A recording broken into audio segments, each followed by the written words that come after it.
ఆరాధించడానికి ప్రభువును సహాయపడుచు వచ్చారు.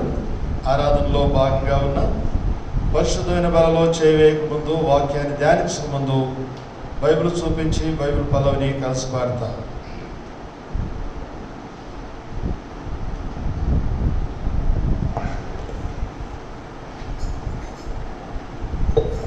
బల్లె బల్లె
మాట బంగారు మాట, బైబిల్లో మాట, యేసు మాట. నా జీవితాన నీ జీవితాన మరువని మాట యేసు మాట అని పాడాం. కానీ ఈ గ్రంథాన్ని వ్యక్తిగతంగా ఉదయ సాయంకాలంలో ధ్యానిస్తున్నామా లేదా అనే ప్రశ్న వేసుకోవడం చాలా అవసరం. రెండవదిగా, ప్రభు మనల్ని ప్రేమించి కుటుంబాలుగా సమకూర్చారు. కుటుంబంతో కలిసి ఉదయ సాయంకాలంలో దేవుని యొక్క వాక్యాన్ని పఠిస్తున్నామా లేదా? మూడవది, ప్రేమ కలిగిన దేవుడు మనల్ని ప్రేమించి తను స్వరక్తం ఇచ్చి సంపాదించిన తన సంఘంలో అంగములుగా మనల్ని చేశారు. దేవుని యొక్క సమాజంతో కలిసి నియమ కూడికల్లో దేవుని యొక్క వాక్యాన్ని పఠించి ధ్యానించడం అలవర్చుకోవడం చాలా అవసరమని మరోసారి హెచ్చరిక చేయబడుతున్నాం. ఈ బైబిల్ పదవుల పాఠంలో గల ప్రాముఖ్యమైన ఉద్దేశం ఏంటంటే, ఈ పదవులతో మనము ఐక్యపరచుకొని దేవుని యొక్క సముఖంలో యథార్థంగా మనం పాడడం చాలా అవసరమని ప్రేమ కలిగిన దేవుడు జ్ఞాపకం చేస్తున్నారు. ఏదో ఆదివారం మాత్రమే బైబిల్ చూపించి బైబిల్ పదవి పాడి ఆ తర్వాత బైబిల్తో తత్సంబంధాలు లేనటువంటి జీవితాన్ని కలిగి ఉంటే ఏది కూడా నీ జీవితంలో అనుభవించలేవు, ఏ పేదను కూడా నీ ఆత్మీయ జీవితంలో పొందలేవన్న సత్యాన్ని ప్రేమ కలిగిన దేవుడు జ్ఞాపకం చేస్తున్నాడు. ఈ నేటి వరకు కూడా కనికరంగా నేను కనికరించి, నేను ప్రేమించి, నీ అనేతో దయపాలించి ఇంతవరకు నేను భద్రపరిచినటువంటి దేవుడు ప్రేమించి హెచ్చరిక చేస్తున్నప్పుడు ఆత్మీయ జీవితాన్ని దేవుని యొక్క సమాజంలో యోగ్యమైన విధానంలో కట్టుకొని సాగిపోవడం మన బాధ్యతని ప్రేమ కలిగిన దేవుడు జ్ఞాపకం చేస్తున్నారు. అలాగే వాక్యానికి ప్రాధాన్యత ఇవ్వడం చాలా అవసరం. గ్రంథం లేనటువంటి వారు తప్పనిసరిగా ఒక గ్రంథాన్ని, మంచి గ్రంథాన్ని కలిగి ఉండడం చాలా అవసరమని ప్రేమ కలిగిన దేవుడు జ్ఞాపకం చేస్తున్నారు. రండి, గ్రంథంలోని ఒక భాగాన్ని కలిసి చదువుతాం. హెబ్రీ పత్రిక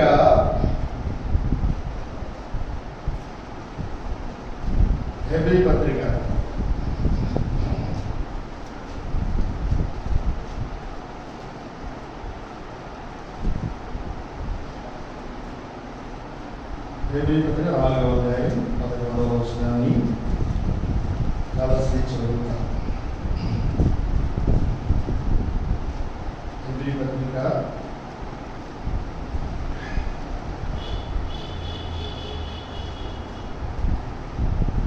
4వ అధ్యాయము 11వ వచనాన్ని అందరం కలిసి చదువుతాం. కాబట్టి అవిధేయమైన వారు పడిపోయినట్లుగా మనలో ఎవరిలో పడిపోకుండా ఆ విశ్రాంతిలో ప్రవేశించినట్టు జాగ్రత్త పడతాము. కొరింథీయులకు రాసిన మొదటి పత్రిక, అపోస్తలుడైన పౌలు గారు కొరింథీయులకు రాసిన మొదటి పత్రిక 11వ అధ్యాయము 28 నుండి 31 వరకు మార్చి చదువుతాం. మొదటి కొరింథీ 11వ అధ్యాయము 28 నుండి 31 వరకు మార్చి చదువుతాం. కాబట్టి ప్రతి మనుష్యుడు తను తాను పరీక్షించుకునవలెను, అలాగ చేసి ఆ వృద్ధిని ఆ పాత్రలోనే త్రాగవలెను.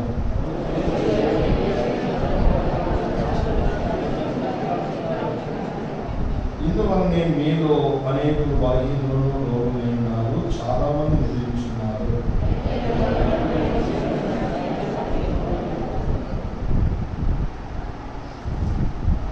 చిన్న ప్రార్థన చేస్తా.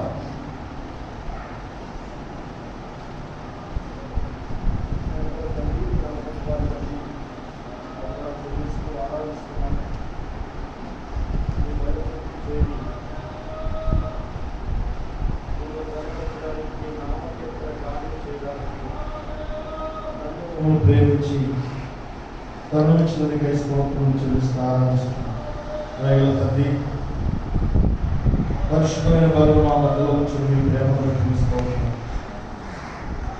దానిలో చేయవేయకు ప్రేమించి తీసుకుని వచ్చిన పరిశుభ్ర లేఖనాలను దీవించి ఆశీర్వదించి మా గురించి పంచుతాను. దయగల తండ్రి, ఆత్మకే మాట వస్తుందండి. ఆ మాటలో మీ సింహాసనం వికుమరించి ప్రతి బిడ్డను కూడా సంధించి లోపల పరుచుకొని స్థితిలో ప్రారంభిస్తుంది. దయగలిగిన తండ్రి, కావలసిన హెచ్చరికతో కూడిన మాటలు, దిద్దుబాటుతో కూడిన మాటలు, ఆదరణకరమైన మాటలు, ప్రోత్సాహం, పురికొల్పుతో కూడిన మాటలు వినించి ఈ ప్రజలను సంధించి మీరు ఉద్దేశించిన ఆత్మకార్యాన్ని నాలో మాలో ప్రతి ఒక్కరిలో జరిగించి మీ నామాన్ని హెచ్చించుకోవడం మీ సమయంలో ప్రారంభిస్తుంది. అర్థమైన మాటలు ఉచ్చరించుకున్నట్లుగా విదాసుని ఆత్మస్వాధీనం అదుపులో ఉంచుకొని మీరు మహిమపొంది దుష్టుని కార్యాలు సంపూర్ణంగా లయపరచండి. హెబ్రీ 4:12 అందరి పట్ల నెరవేర్చండి. ఈ వాక్యం బయలువేయడంతోని వెలుగు కలిగిన మాట నెరవేర్చండి. వారు లేఖనంలో గ్రహించినట్లుగా ఆయన వారి మనస్సులను తెరచని మాట నెరవేర్చండి. దేవా, మీ నామం హెచ్చించబడినట్లుగా మీ ఆత్మకార్యాన్ని జరిగించండి. ఇద్దరు మొత్త లక్ష్యాన్ని దూరపరచము. చెప్పలచిత్తమైన ఆలోచనని కూడా సంపూర్ణంగా దూరపరచండి. ప్రతి ఆలోచన క్రీస్తు చెరపట్టిన మాట నెరవేర్చి మీరే మహిమ పొందండి. యేసుక్రీస్తు వారి ఘనమైన నామంలో రిక్తాస్థాలతో మీరు ఆశ్రమిస్తానికి వస్తున్న బలపరిచి మీ ప్రజలైన మా ఆకలి తీర్చమని యేసయ్య పరిశుద్ధమైన నామంలో స్తుతించి ప్రార్థించి వేడుకుంటున్నాను తండ్రి.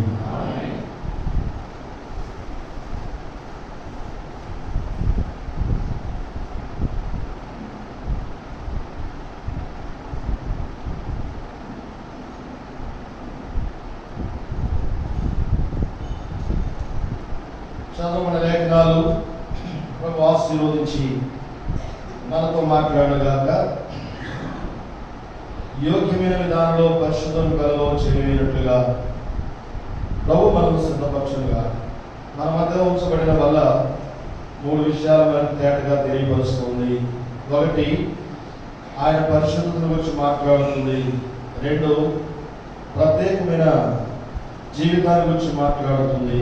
3, యోగ్యమైన సిద్ధపాటుతో ప్రభువును కలుసుకోవడానికైనా సిద్ధపాటు గురించి వల్ల మాట్లాడుతుంది. ఆ పనిలో చేయవేయక ముందు ఆ ప్రభుని యేసుక్రీస్తు వారు మరి మన మధ్యలో వచ్చినటువంటి ఆయన యొక్క శరీరము, ఆయన రక్తమును వచ్చిన గ్రహింపు మన జీవితాల్లో అవసరమని ప్రభు జ్ఞాపకం చేస్తున్నారు. దేహ దశలో ఉన్న మనల్ని ప్రేమించి ఆ ప్రేమ కలిగిన దేవుడు మన బలహీనతలన్నీ కూడా ఆయన శరీరమందు వహించి ఆ ప్రేమ కలిగిన దేవుడు కొట్టబడి పలు గాయములు పొంది మన కొరకు తన రక్తమంతా కూడా చిందించారు.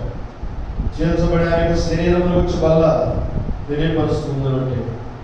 తిరిగి మన మధ్యలో ఉంచబడిన బలున్న రసము ఆయన అమూల్యమైన పవిత్రమైన రక్తాన్ని గురించి మాట్లాడుతూ దానిలో పాలు పొందక మునుపు ఆయనతో ఐక్యపరుచుకున్న జీవితాలు కలిగి ఆ బలలో నేను కూడా చేయవేయాలని ప్రభు జ్ఞాపకం చేస్తున్నాను.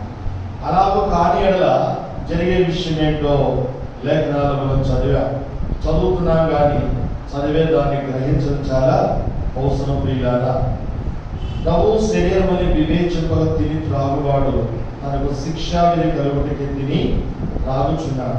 అందువల్లనే మీరు అనేకులు బలహీనులు, చాలా మంది రోగులు, చాలా మంది నిద్రించే వారిని ఉన్నారని రాయుడు. జీవించుతున్నామన్న పేరు మాత్రమే కనబడుతుంది. ఆత్మీయ జీవితంలో ఆత్మీయ జీవాన్ని పొంది ఆయన కొరకు సంచరించే విషయాల్లో కొరతలు కనబడుచున్నాయి. అందుకనే మనమే విమర్శించుకొనిన ఎడల తీర్పు పొందక పోదుమని వ్రాయబడి.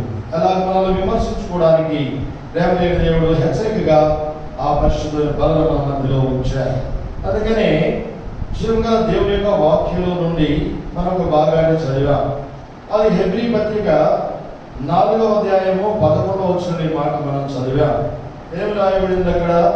అవిధేయత వలన కాబట్టి అవిధేయత వలన వారు పడిపోయినట్లుగా మనలో ఎవడునూ పడిపోకుండా ఆ విశ్రాంతిలో ప్రవేశించడానికి జాగ్రత్త పడుదము అనే మాట ఆయన తెలియపరిచారు. ఏ విశ్రాంతి?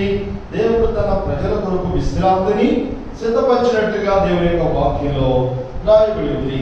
వాస్తవంగా ఈ లోకంలో మానవుడు ఎలా ఉన్నాడని మనం చూస్తూ వెళ్తే విశ్రాంతి లేని వాడుగానే తన జీవితాన్ని మానవుడు కొనసాగిస్తూ వచ్చినట్లుగా దేవుని యొక్క వాక్యంలో మనం ఎరుగుదాం. కారణం ఏంటంటే మానవుని యొక్క అవిధేయతే దానికి కారణమని దేవుని యొక్క వాక్యం మనకు దాటిగా వివరిస్తుంది. అందుకనే నాడు లోకంలో మానవుడు వ్యక్తిగతమైన జీవితంలో చూస్తూ వెళితే శాంతి లేని వాడై, సంతోషం లేని వాడై, ఆనందములు లేనటువంటి వాడై లోకంలో మానవుడు సంచరిస్తూ ఉండగా, నిట్టూరుతో తన దినములను గడుపుచూ ఉండగా, దేశ దిమని అయి సంచరిస్తూ ఉండగా, నాడు లోకంలో నెమ్మది లేని స్థితిలో మానవుడు పయనిస్తున్నప్పుడు ఆ ప్రేమ లేని దేవుడు తన ప్రజల కొరకు విశ్రాంతిని సిద్ధపరిచినట్టుగా లేఖనాల్లో మనం ఎరిగినటువంటి వారు. అందుకని ప్రభువైన యేసు క్రీస్తు వారు మరి లోకంలోకి వచ్చిన తర్వాత శాంతి లేని లోకంలో విశ్రాంతి లేని వాడై మానవుడు పయనిస్తున్నటువంటి దినములలో ఆ ప్రేమ లేనటువంటి దేవుడు తన ప్రజలకు విశ్రాంతిని, శాంతిని ఇవ్వడానికి ప్రేమతో అనేకులు ఆహ్వానించినట్టుగా దేవుని యొక్క వాక్యంలో మనం ఎరిగినటువంటి వారు. అది మనకు తెలుసు కదా. మత్తయి సువార్త 11:28 మనం ఎరుగుదు. ప్రయాసపడి భారమును మోసుకొని పోతున్న సమస్తమైన జనులారా నా యొద్దకు రండి, నేను మీకు విశ్రాంతి ఇస్తానని ప్రేమమూర్తి అందరినీ కూడా ఆహ్వానించినట్లుగా దేవుని యొక్క వాక్యంలో మనం చూస్తున్నటువంటి వారు. ప్రియమైన వారులారా, నాడు లోకంలో మరి మానవుడు తనకు అన్ని సమస్తాన్ని కలిగి ఉన్నప్పటికీ కూడా మానవుడు శాంతి లేని వాడై, సంతోషం లేని వాడై, విశ్రాంతి లేనటువంటి వాడై జీవితాన్ని మానవుడు కొనసాగిస్తున్నప్పుడు ఆ ప్రేమ లేని దేవుడు ప్రేమించి అనేకులు తన సన్నిధికి ఆహ్వానించినట్లుగా దేవుని యొక్క వాక్యంలో మనం చూస్తున్నాం. ఈ ఉదయకాల సమయంలో ఈ దేవుని యొక్క మందిరంలో చేరి వచ్చిన నీ జీవితంలో కూడా శాంతి, విశ్రాంతి లేని భిన్నమైన సందర్భాన్ని జీవితంలో చోటు చేసుకొని సాగిపోతున్నప్పటికీ ఆ ప్రేమ లేని దేవుడు మన మధ్య సంచరిస్తూ ఆ శాంతిని, విశ్రాంతిని నీవు కూడా అనుభవించడానికి ప్రేమ కలిగిన దేవుడు నిన్ను ప్రేమతో ఆహ్వానిస్తున్నాడు. నువ్వు ఎవరైనప్పటికీ కూడా శాంతి కావాలని కోరినట్లయితే, విశ్రాంతి కావాలని కోరినట్లయితే ఆ ప్రేమ కలిగిన దేవుడు ప్రభువైన యేసు క్రీస్తు వారి యొద్దకు చేరి వస్తే ఆ శాంతిని, విశ్రాంతిని సంపూర్ణంగా నీకు ప్రసాదించడానికి ఆ దేవుడు సిద్ధంగా ఉన్నాడని దేవుని యొక్క వాక్యం మాట్లాడుతుంది. అందుకనే ఆ ప్రేమ కలిగిన దేవుడు జాలిగా హస్తాలు చాచి అనేకులను ప్రేమతో ఆహ్వానిస్తున్నట్లుగా దేవుని యొక్క వాక్యం మనం చూస్తున్నాం. ఏమని ఆహ్వానిస్తూ వచ్చాడు? రండి, మన వివాదం తీర్చుకుందాము. మీ పాపములు రక్తములే ఎర్రవైనను అవి హిమవలే తెల్లవగును, మీ పాపములు కెంపువలే ఎర్రవైనను అవి గొర్రెబొచ్చు వలె తెల్లవగునని ప్రేమతో అనేకులను ఆహ్వానిస్తున్నట్టుగా దేవుని యొక్క వాక్యం మాట్లాడుతుంది. ఇది యెషయా గ్రంథం 1వ అధ్యాయము 18వ వచనంలో ఆ మాట రాయబడి ఉంది. కనుక ప్రేమ కలిగిన దేవుని యొక్క పిలుపును అందుకొని ఆ దేవుని యొక్క సముఖంలోనికి చేరి అపవిత్రత, నీ దోషమైన స్థితి, నీ పాపమంతా కూడా తొలగించి వేసి, పాపమును బట్టి నీవు శాంతి లేని జీవితాన్ని, మరి పాపమును బట్టి అవిధేయతను బట్టి నువ్వు విశ్రాంతి లేని జీవితాన్ని గడుపుచున్నని దినాలన్నింటిలో ఎంతో నిడ్డూరుతో సాగిపోయిన స్థితి అంతటి కూడా బాగు చేసి నెమ్మదిని శాంతిని నీకు ఇవ్వడానికి ప్రేమైన దేవుడు ఆహ్వానిస్తున్నట్లుగా దేవుని యొక్క వాక్యం తేటగా మాట్లాడుతుంది. రండి, నాడు లోకంలో మానవుడు వ్యక్తిగతమైన జీవితంలో ఆ దేవుని యొక్క ఆ దేవుని యొక్క సముఖంలో శాంతి లేని జీవితాన్ని, విశ్రాంతి లేని జీవితాన్ని గడపడానికి గల కారణం ఏంటనేది దేవుని యొక్క వాక్యం బహు తేటగా వివరించేటువంటి మాటలు ఏంటంటే, మానవుని యొక్క అవిధేయత దీనికి కారణం దేవుని యొక్క వాక్యం ఖచ్చితంగా మాట్లాడుతుంది. ప్రియులారా, ఆది కాండము 2వ అధ్యాయం 17వ వచనం చదవండి. ఆది కాండం 2వ అధ్యాయం 17వ వచనం అండి. అయితే తినకూడదు, నీవు వాటిని తిని నిశ్చయముగా సత్యమని మానవునికి ఖచ్చితంగా దేవుడు ఆజ్ఞాపించినట్లుగా దేవుని యొక్క వాక్యం తెలియపరుస్తుంది. దేవుడు ఎంత న్యాయవంతుడు, నీవుగా దేవుడు ఎంతో ప్రేమ కలిగిన వాడు, ఎంతో దయ కనికరం కలిగినటువంటి దేవుడు.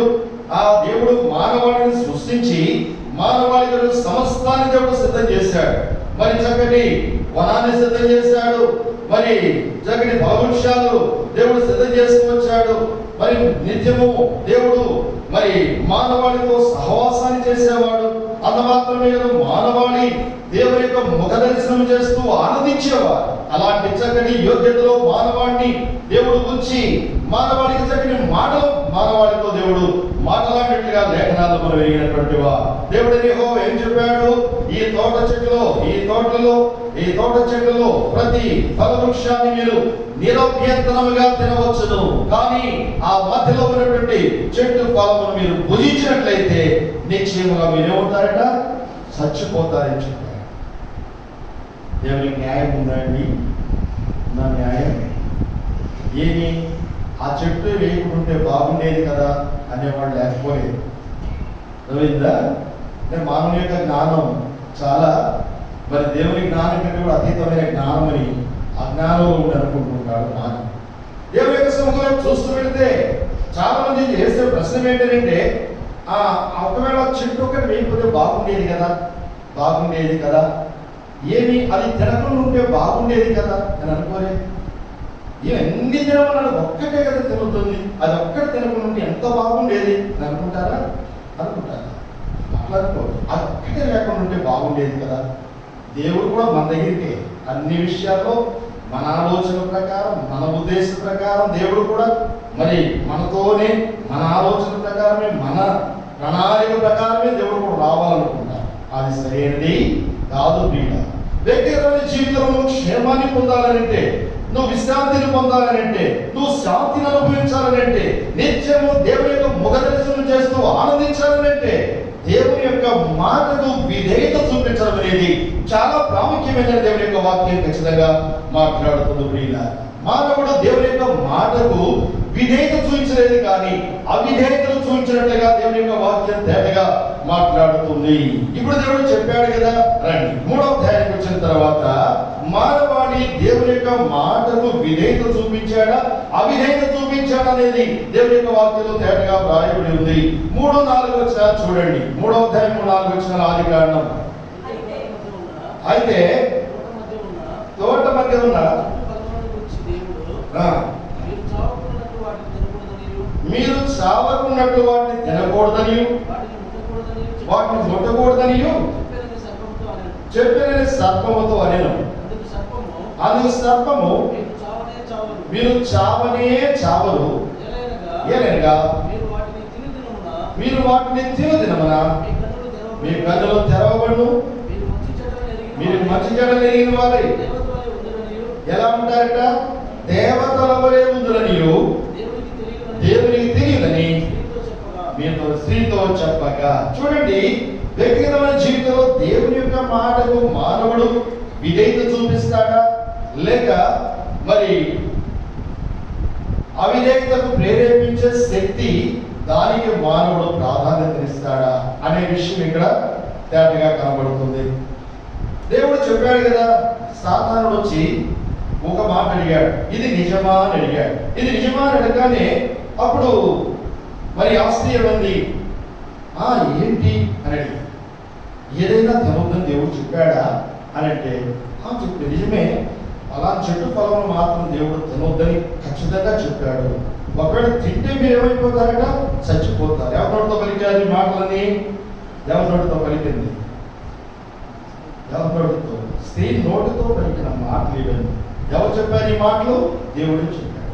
అప్పుడు సాతానుడు భిన్నమైన మాట చెప్పాడు, పిచ్చివాడ మీరు చావనే చావనే బాగా మరి మీ కనులు తెరవబడతాయి, మీరు ఎలా ఉంటారంట, దేవతల వలె ఉందని మాట వింటవచ్చు.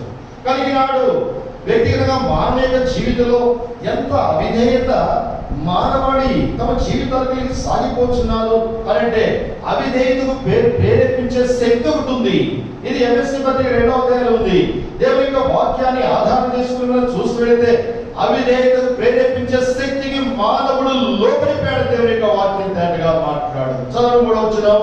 దేవుని యొక్క వాక్యం చూసి వెళితే అవిధేయతకు ప్రేరేపించే శక్తికి మానవుడు లోపలిపోయాడు. దేవుని యొక్క వాక్యం మాట్లాడుతుంది. ప్రియుల చదువు ఒక మాట, ఎఫెసీ పత్రిక 2వ అధ్యాయం, వాటితో కలిసి మనమందరమును శరీరం యొక్కయు మనసు యొక్కయు కోరికలను నెరవేర్చుకొనుచు మన శరీరాశలను అనుసరించి మునుపు ప్రవర్తించుచు గడప వారి స్వభావ సిద్ధముగా దైవోక్తకు మనం పాత్రులమైన కాబట్టి మన పైవచనంలో ఉంది, అవిధేయతకు ప్రేరేపించే శక్తిని బట్టి మనమందరం శరీరం యొక్కయో మనసు యొక్కయో కోరికలను నెరవేర్చుకున్నట్టుకు జీవితాన్ని నష్టపరుచుకుని కొనసాగిన విలువైన సందర్భాలు కనబడుతున్నాయని దేవుని యొక్క వాక్యం మాట్లాడుతుంది. ప్రియుల వాస్తవం కాదా? ఇది దేవుడు చెప్పాడా?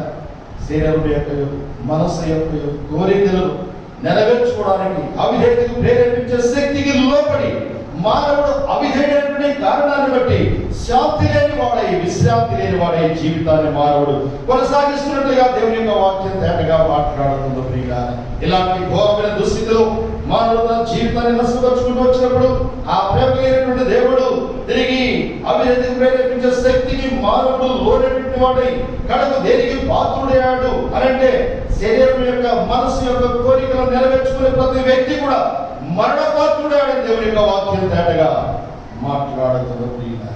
అలాంటి ఘోరమైన దుస్థితిలో మానవుడు ఉన్నప్పుడు, శాంతి లేక విశ్రాంతి లేక జీవితాన్ని కొనసాగిస్తున్నప్పుడు, కడకు మానవుడు నిరీక్షణ కోల్పోయిన స్థితిలో ఉన్నప్పుడు ఆ ప్రేమ కలిగిన దేవుడు మానవాడిని అవిధేయతకు ప్రేరేపించే శక్తి యొక్క మరి కబద్ధ హస్తాల్లో నుండి మానవాడికి గొప్ప విడుదల విమోచన కలిగించడానికి ఆ ప్రేమ కలిగినటువంటి దేవుడు పరమను విడిచి రిక్తుడై ఈ భూలోకమునికి ఆయన అరుదించినట్లుగా దేవుని యొక్క వాక్యం తేటగా మాట్లాడుతుంది. చూడండి, 113వ దావీదు కీర్తనలో 5వ వచనంలో ఒక మాట ఉంటుంది, చదవండి. 113వ దావీదు కీర్తన 5-6 వచనాలు చదవండి. ఉన్నతమందు ఆశీనుడైన మన దేవుడైన యెహోవాను కోరిన వాడు ఎవడు?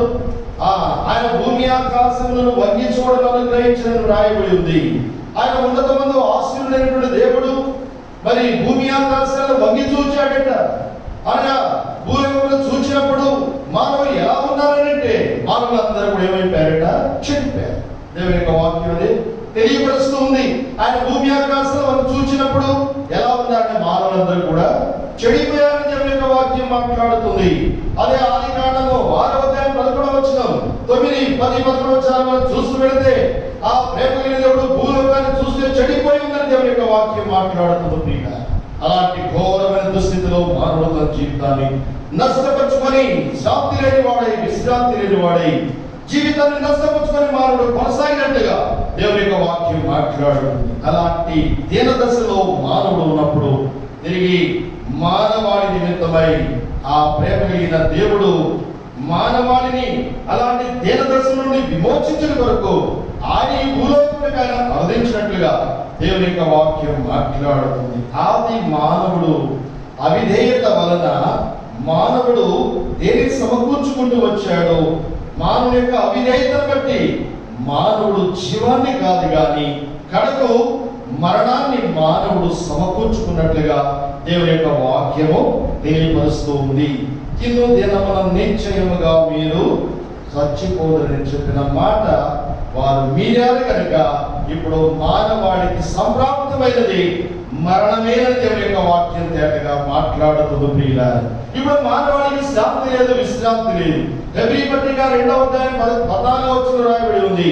కాబట్టి ఆ పిల్లలు కాబట్టి వాళ్ళు అవిధేయులయ్యారు, కాబట్టి వాళ్ళు శాంతి లేని జీవితాన్ని జీవిస్తున్నారు, కాబట్టి కనుక వారు మరణపాత్రులయ్యారు కాబట్టి అని రాయబడి ఉంది.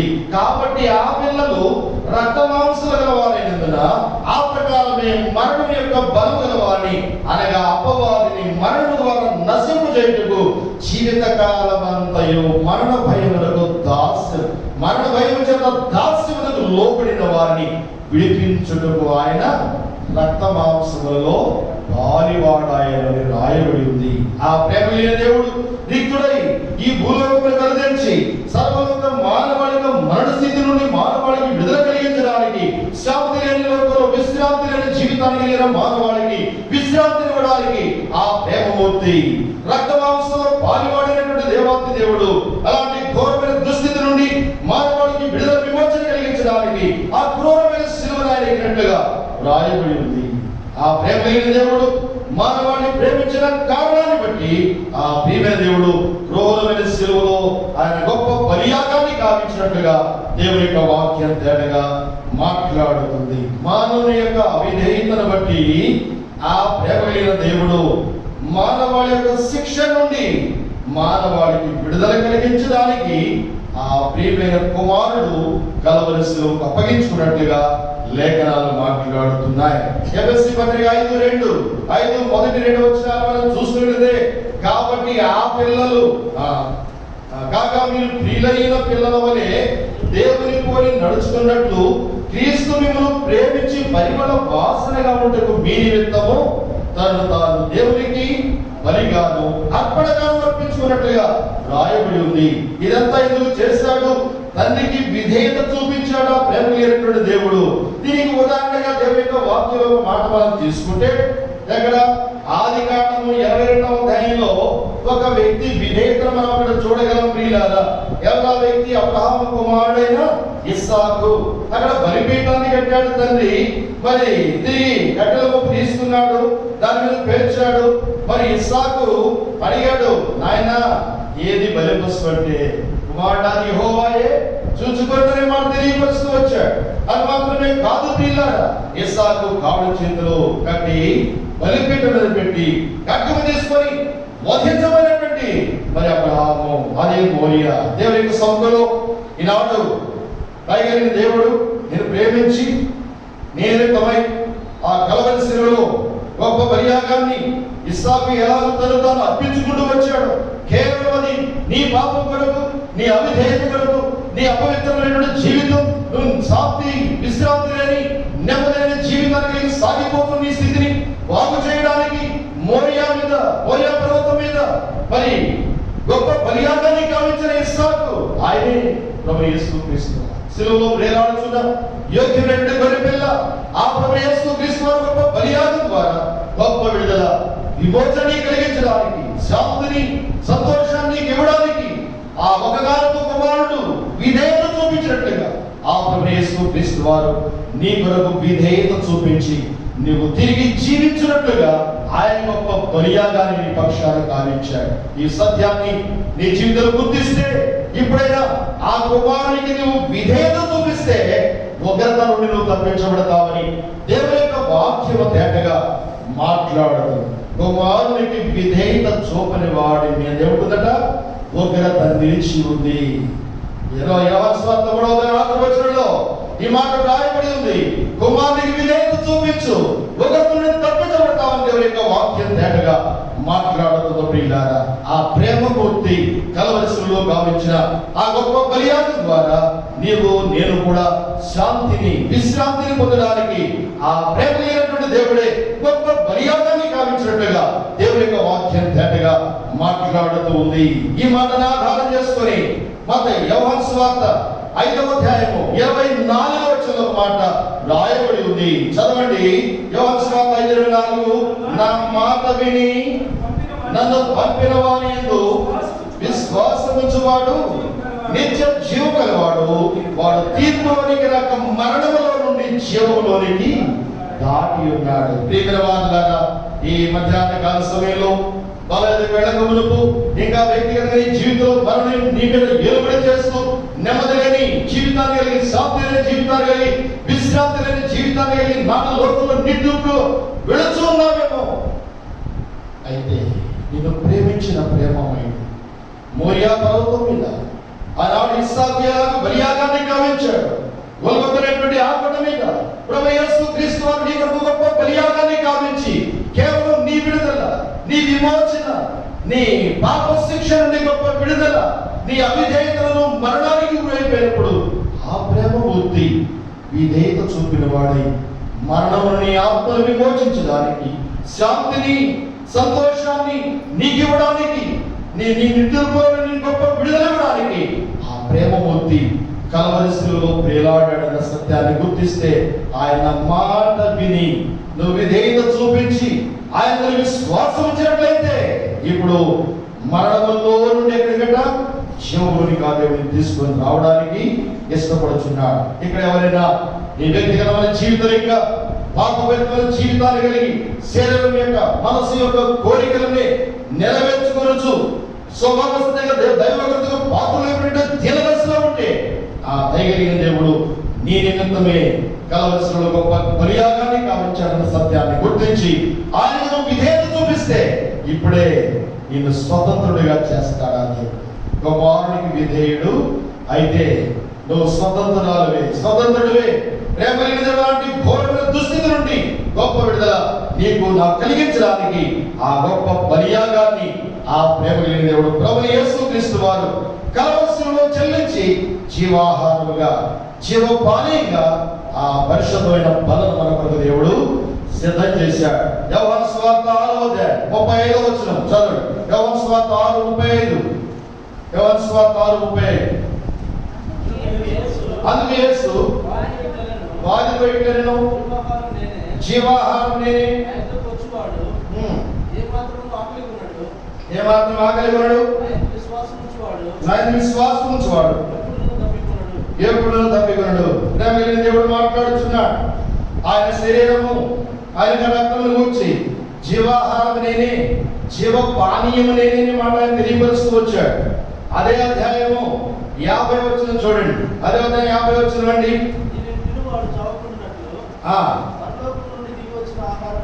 పరలోకం నుండి దిగి వచ్చిన ఆహారం ఇదే.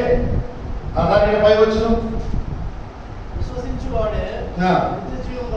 నిజం గలవాడు, జీవాహారం నేనే,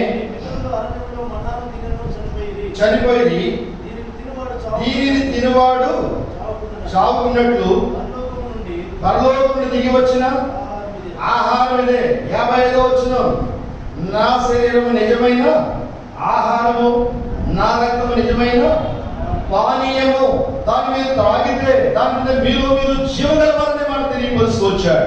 ఇట్టి యోగ్యతలు నిన్ను ఉంచడానికి ఆ ప్రేమ కలిగిన దేవుడు గొప్ప క్రయాన్ని కల్వరిలో మన కొరకు ఆయన చింతిస్తూ వచ్చాడు. దేవుని యొక్క వాక్యం తెలియపరుస్తూ ఉంది.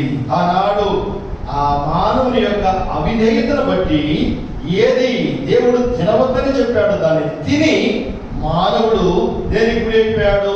పాపభరితమైన జీవితాన్ని కలిగిన వాడు, దానిని బట్టే వచ్చే మరణానికి మానవుడు పాత్రుడైపోయాడని దేవుని యొక్క వాక్యం తెలియపరుస్తుంది.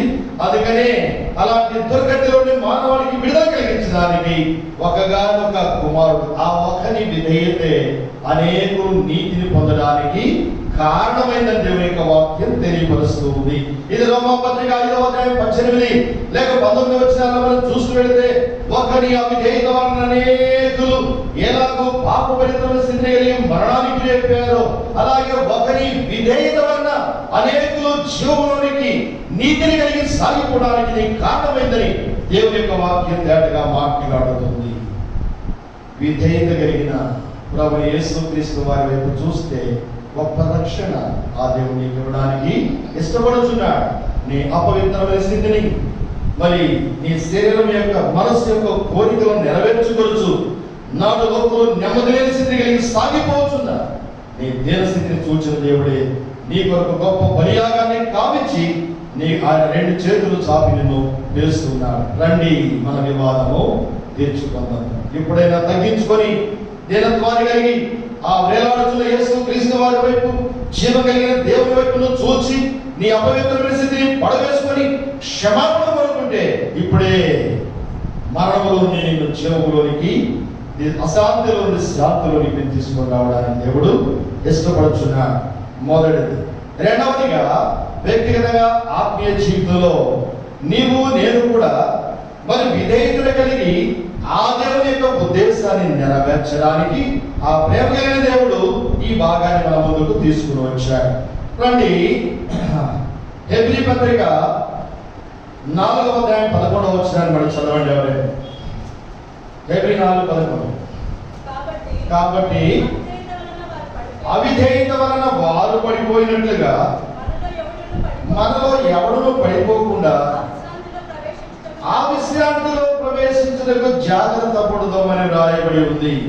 దేవుడు తన ప్రజలకు ఎప్పటికీ కూడా శాంతిని, విశ్రాంతిని వాళ్ళని కోరుకునేవాడే. అవిధేయత వల్ల పడిపోయారు. తిరిగి ఆయన విధేయత చూపించి మరలా వారిని శాంతిలోనికి తేవడానికి ఇష్టపడుతూ వచ్చాడు. జీవంలోనికి తేవడానికి ఆయన ఇష్టపడుతూ వచ్చాడు. ఇప్పుడు జీవ కలిగినటువంటి దేవుని మార్గంలో కొనసాగే మన జీవితాల్లో వచ్చే పరిస్థితులు ఎలాంటివైనప్పటికీ కూడా ఆ దేవుడు నీడల నాయన ఎంత మంచి ఉద్దేశాలు కలిగి ఉన్నాడనే సత్యాన్ని ఎరిగి ప్రభువుకు లోపరుచుకొని సాగిపోవలసిన మన జీవితాల్లో ఎలాంటి కొరతలు కనబడుతున్నాయో దాని గురించి ప్రేమ లేని దేవుడు జ్ఞాపకం చేస్తున్నారు. రండి, ఆదికాండం 19వ అధ్యాయానికి రండి. దేవుని యొక్క సముఖంలో చూసి వెళితే ఆదికాండము 19వ అధ్యాయం యొక్క సందర్భాన్ని మనం వెలుగుదు. ప్రేమ కలిగిన దేవుడు అబ్రహాముతో మాట్లాడిన సందర్భం అది. అక్కడ మరి అబ్రహాముతో దేవుడు ప్రత్యక్షమై మాట్లాడాడు. సొదొమ గొమొర్రా పట్టణానికి వచ్చి దేవుడు మాట్లాడుతూ వచ్చాడు. సొదొమ గొమొర్రా పట్టణంలో నుండి ప్రజలు చాలా దుర్మార్గంతో తమ జీవితాలు కొనసాగించిన వారిని దేవుని యొక్క వాక్యం తెలియపరుస్తూ ఉంది. అలాంటి వారిని ప్రేమ కలిగిన దేవుడు దాని మీద ఉగ్రతను తీసుకుని వస్తున్నట్టుగా దేవుని యొక్క వాక్యం తెలియపరుస్తూ ఉంది. అలాంటి పరిస్థితుల్లో అబ్రహాము దేవుడు ప్రత్యక్షమై సొదొమ గొమొర్రా నుంచి దేవుడు మాట్లాడుతూ వచ్చినప్పుడు అబ్రహాము దేవుని దగ్గర ప్రాధేయపడ్డాడు. ఎందుకు ప్రాధేయపడ్డాడు అబ్రహాము అనంటే అక్కడ సొదొమ గొమొర్రాలో ఒక కుటుంబం ఉంది. ఎవరి కుటుంబం మనందరికీ తెలుసు కదా. ఎవరి కుటుంబం ఉందండి? లోతు కుటుంబం ఉంది.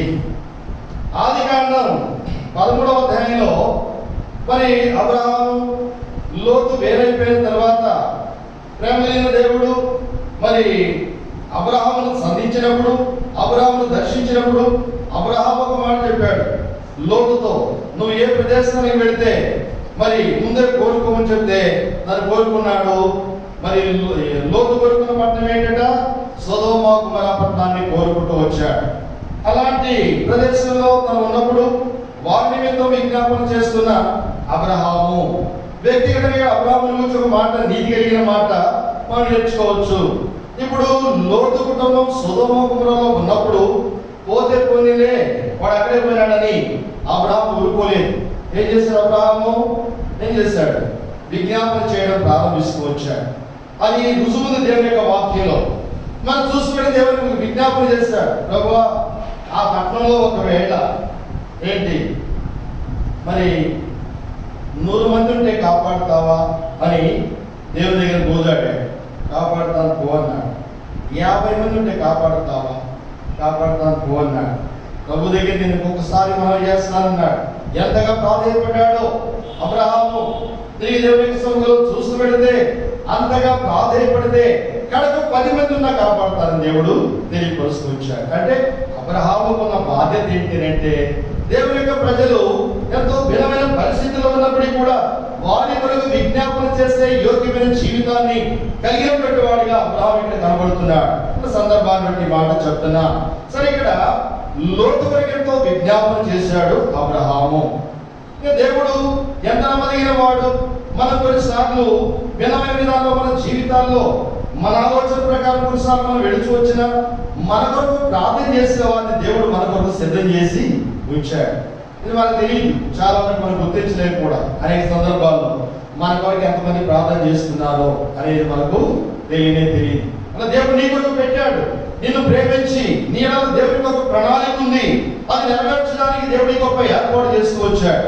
అందుకంటే లోతు వెళ్ళ మరి దేవుడితో ప్రేమ చూపించి అబ్రహాము మొరపెడుతూ వచ్చినప్పటికీ జరిగిన విషయం దేవునికి సన్నిధిలో చూస్తూ వెళితే చాలా భిన్నమైన సందర్భాలు జరిగినట్లుగా లేఖనాలు మనం వెలుగుదు. ఆ తర్వాత తిరిగి 19వ అధ్యాయానికి వచ్చిన తర్వాత దేవుడు నేరుగా ఇటు వచ్చాడట.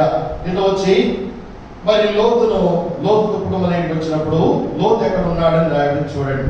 19 మొదటి 2 వచ్చిన ఆదికాండం 19 మొదటి వచ్చిన ఆ సాయంకాలం మందు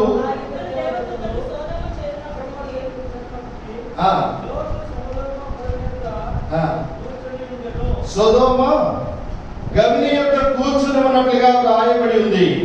ఈ మాటను ఆధారం చేసుకుని 18వ అధ్యాయం మొదటి వచనంలో చూస్తే అబ్రహాము ఎక్కడ ఉన్నాడని రాయబడి చూడండి. 18వ అధ్యాయం మొదటి 2 వచనాలు.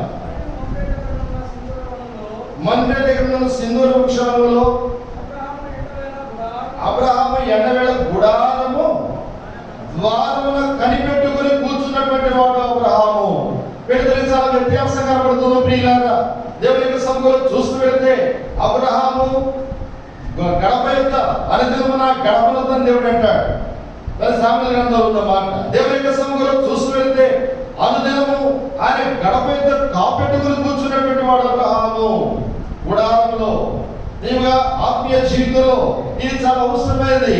అయితే ఇక్కడ లోతు ఎలా తన జీవితాన్ని కట్టుకుంటూ వెళ్ళాడు అనే విషయానికి వస్తే ఎక్కడున్నాడు? గవిని యొద్ద ఉన్నాడని రాయబడి ఉంది. వాళ్ళు వచ్చేసరికి ఆ తర్వాత వాళ్ళు వచ్చారు, లోతుతో మాట్లాడడం ప్రారంభించారు. తిరిగి లోతుతో ఈ విషయాన్ని కూడా తెలియపరిచారు. ఈ పట్టణాన్ని నాశనం పోతున్నామని చెప్పారు. అయితే ఆ రాత్రి వేళ వాళ్ళు బలవంతం చేస్తే వాళ్ళు వచ్చి ఇంట్లో ఉన్నారు. అక్కడ ఉన్న మనుషులు ఎలాంటి వారట? దుర్మార్గత కలిగిన వారు. వాళ్ళంతా కూడా గుమ్మిగా వచ్చారు, నష్టం చేయడానికి చూస్తూ వచ్చారు. అయినప్పటికీ కూడా దేవుడు వారందరికీ ఏం చేస్తే కనుమొప్పు దేవుడు కలుగజేసి వారిని ఇప్పుడు వెలుపలికి తేవడానికి దేవుడు ఇష్టపడ్డాడు. అంత భయంకరమైన పరిస్థితిలో ఆ కుటుంబం ఉన్నప్పటికీ కూడా అలాంటి భిన్నమైన సందర్భాల నుండి బయటికి తేవడానికి దేవుడు ఇష్టపడేవాడు.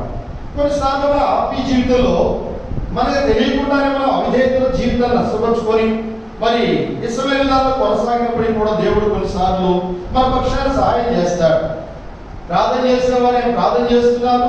దేవుడు తన కనికరాన్ని చూపించి వారికి భద్రతను కల్పించి వారి మధ్యలో వారి బయటికి దేవుడు తీసుకుని వచ్చాడు.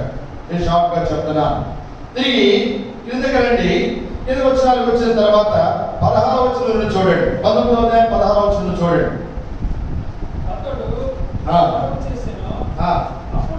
అప్పుడు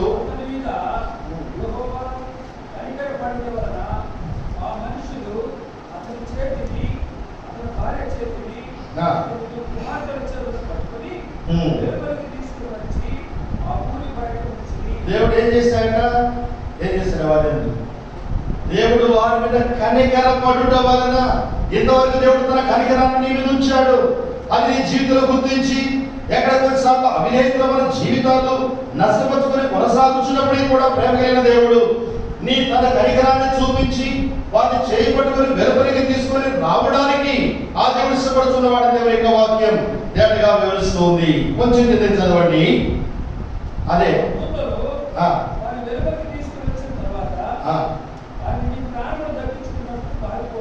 పారిపోము, నీవు వెనుక చూడకము,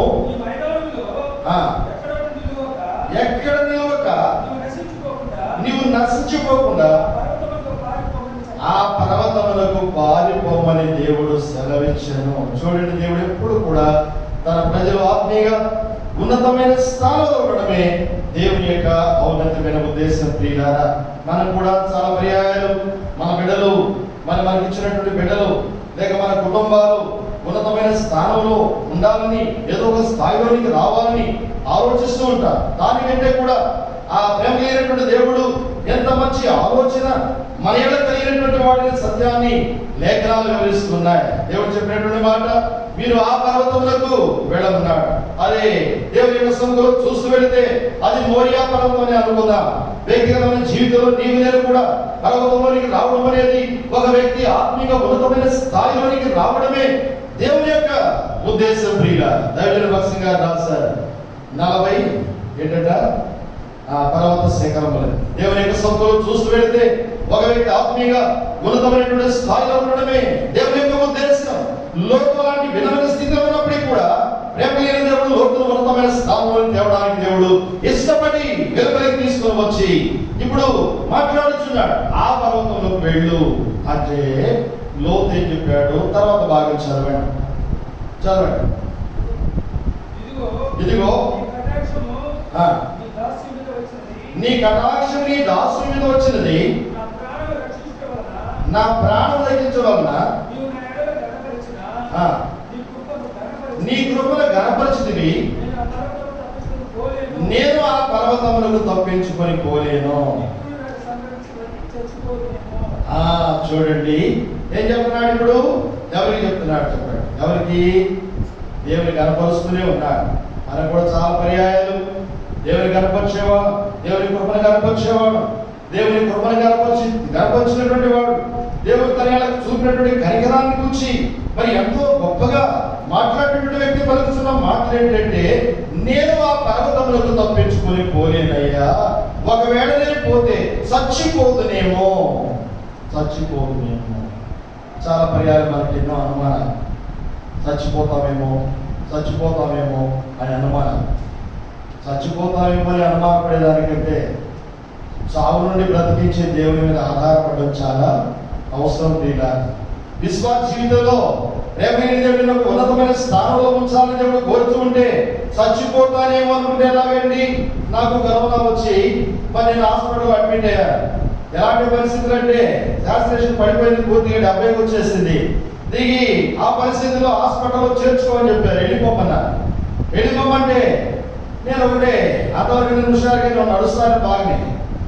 చాలా దీనదశ వచ్చిన దాని పరిస్థితులు వచ్చినాయి. ఏ పరిస్థితి ఎలాంటిదంటే, మరి వాళ్ళు డాక్టర్స్ ఏం చెప్పారంటే, అయ్యా మా దగ్గర ఆక్సిజన్ లేదు, అయిపోయింది, మీరు వెళ్ళిపోండి, ఆ గవర్నమెంట్ హాస్పిటల్లో పోతే వాళ్ళని చేర్చుకుంటారని పోండి. మా బాబు కూడా మేమిద్దరం వెళ్ళాం. కరోనా వచ్చిందని తెలుసు కానీ ఇంటే వాళ్ళు నాకు మా చిన్నబాబు తెలుసు. సరే వెళ్ళి నాకు ఎప్పుడైతే అప్పుడు కొంచెం మనసులో కొంచెం బాధపడ్డాను. ఏంటంటే బాధ, ప్రభా మరి నా ఆరోగ్యాన్ని నేనే ఒకవేళ నిర్లక్ష్య పెట్టి మరి నేనే పాడు చేసుకున్నానేమో, దయతో నన్ను కనికరించు. ఈ పరిస్థితుల్లో మీరు తప్ప నాకు సహాయం చేయగలిగిన వారు ఎవరు కూడా లేదు. ప్రభా మీ చిత్తమైతే నన్ను కనికరించమని చిన్న ప్రార్థన మనసులో చేశాను. మా బాబు వెళ్ళి డాక్టర్స్ను అడుగుతున్నాడు, రిక్వెస్ట్ చేశాడు, దయచేసి కన్సిడర్ చేయండి. నెమ్మదిగా నాకు కూడా తలపించి చిన్న ప్రార్థన చేసి వెళ్ళి అడిగి ఒక మాట, దయచేసి కన్సిడర్ చేయండి అని ఒక మాట. ఒక డాక్టర్కి దేవుడు దయ పుట్టించి జస్ట్ వెయిట్ అని నేరుగా వెళ్ళి ఆ 10 మంది ఉంటారు వాళ్ళతో మాట్లాడి నేరుగా వచ్చి మళ్ళీ ఆ మిషన్ దగ్గర పెట్టుకోవడానంటే వాడు వచ్చే పెట్టడం లేదు, మనమే పెట్టుకోవాలి. అలాంటి పరిస్థితి, కఠినమైన పరిస్థితిలో అన్నమాట. అప్పుడు నేరుగా నేను వెళ్ళాను. వాళ్ళు ఎప్పుడైతే మాట చెప్పారో నాకు తెలియని బలమనే దేవుడు ఇచ్చాడు. నేరుగా వెళ్ళి అది పెట్టుకుంటే 90కి వచ్చింది. వెంటనే పడతారు వచ్చేప్పుడు. అప్పుడు మా బాబుని బయటకు పంపించి ఒకే ఒక బెడ్ ఉంది, ఆక్సిజన్ బెడ్ ఒకే ఒక బెడ్ ఉంది. నేరుగా నేను తీసుకెళ్ళి అక్కడ పెడితే అప్పుడు అది ఆక్సిజన్ పెట్టారు. ఒకే ఒక బెడ్ ఉంది, దాన్ని నాకు పెట్టారు. దేవుడు ఎట్లా కాపాడాడంటే, సాతాను పక్కన ఏం చెప్తుంది? చచ్చిపోతావు, ఇదే చచ్చిపోతావు. అదే మాట అదోవిందా? నా ప్రక్క చాలా మంది చచ్చిపోతున్నారు. అదోవిందా? నేను పడుకుంటే బెడ్లో కొంతమంది తీసుకురావడం, ఆక్సిజన్ పెట్టడం, కొద్దిసేపు మళ్ళీ ముసుగేసుకుని తీసుకెళ్ళిపోతున్నారు. ఎంత కట్టాలో చూస్తున్నా, చచ్చిపోతావు. ఒకటే నాకున్న ధైర్యం ఒకటే, నేను చావను, బ్రతికి దేవుని క్రియలు వివరిస్తా. ప్రేమ కలిగి దేవుడు తెలియపరిచాడు. అందుకని దేవుని యొక్క మాట మీద నమ్మకం ఉంచి దేవుని మీద ఆధారపడుతూ వచ్చా. నేను చచ్చిపోతానంటే దేవుడు అనుమతించాడు పరిస్థితుల్లో ప్రభు కొరకు ఆయన చెప్పినట్లుగా మనం విధేయత చూపిస్తే ఆత్మీయ ఉన్నతమైన స్థాయిలోకి కావడానికి ఇష్టపడే దేవుని నమ్మాలి మనం జీవితంలో. లోతేమంటున్నాడు, అయ్యా నేను చచ్చిపోతానేమో ఎక్కడ చచ్చిపోవు. అర్థమైందా? దేవుని మీద ఆధారపడితే, దేవుని మాట వింటే, ఒకవేళ ఏ విధమైన పరిస్థితుల్లో నేను తీసుకెళ్ళడానికి దేవుడు నేను ఎన్నుకుంటూ వచ్చాడో దాన్ని గుర్తిస్తే, ప్రభువుకు లోబర్చుకుంటే ప్రేమలేని దేవుడు బ్రతికి దేవుని క్రియలు వివరించినట్లుగా దేవుని పక్షాన సహాయం చేస్తాడు. నాకు చేస్తాడు దేవుడు. 118వ కీర్తన 15వ వచనంలో నేను చావను, బ్రతికి దేవుని క్రియలు వివరించడానికి మాట్లాడుతూ తెలియపరుస్తూ వచ్చాడు. కారణం మరణం తప్పించడానికి వశములో ఉంది. 68వ కీర్తన 20వ వచనంలో రాయబడింది. అలాగూ ప్రేమ కలిగిన దేవుడు నీ పక్షాన శ్రేష్టమైన వాగ్దానాలు ఇచ్చి నిన్ను బలపరచడానికి దేవుడు ఇష్టపడుతూ ఉంటే చచ్చిపోతానని ఎందుకు అనుకుంటావు? అందుకనే చచ్చిపోతానే పర్వతాలను రాలేదు, కానీ అదిగా చిన్న ఊరుంది, చిన్నది పెద్దది నేను కోరుకునే చిన్నదే ఉంది, అక్కడికి పోతారన్న అన్నాడా. అతని కింద వర్షంలో అయ్యా ఆ పర్వతాన్ని నేను ఇక్కడ తప్పించుకొని పోతే చచ్చిపోతానేమో అంటే కదా, ఇదిగో కొద్ది దూరంలోనే ఒక చిన్న ఊరుంది, అక్కడికి వెళ్తానన్న. అక్కడ వెళ్తారంటే దేవుడు అన్నాడు, చెప్పాడు కదా దేవుడు, సరే నేసుకోపో అన్నాడు. ఏమన్నాడు? సరే పో అన్నాడు. అక్కడికి వెళ్ళాడు. వ్యక్తిగతమైన జీవితంలో నీవు నేను కూడా ఆత్మీయంగా మరి దేవుడు మనల్ని ఉన్నతమైన స్థాయిలోకి తీసుకొని రావడానికి కొన్నిసార్లు భిన్నమైన పరిస్థితుల జీవితంలో అనుమతించవచ్చు. ఆ పరిస్థితుల్లో ప్రభు పక్షాన నీవు నేను కూడా నిలిచి లేని దేవుడు ఆత్మీయంగా ఉన్నతమైన స్థానానికి మనం తీసుకొని రావాలని దేవుడు మనల్ని ఎన్నుకున్నాడన్న సత్యాన్ని దేవుని యొక్క వాక్యం తెలియపరుస్తూ ఉంది. అది రోజు గుర్తించలేకపోయారు.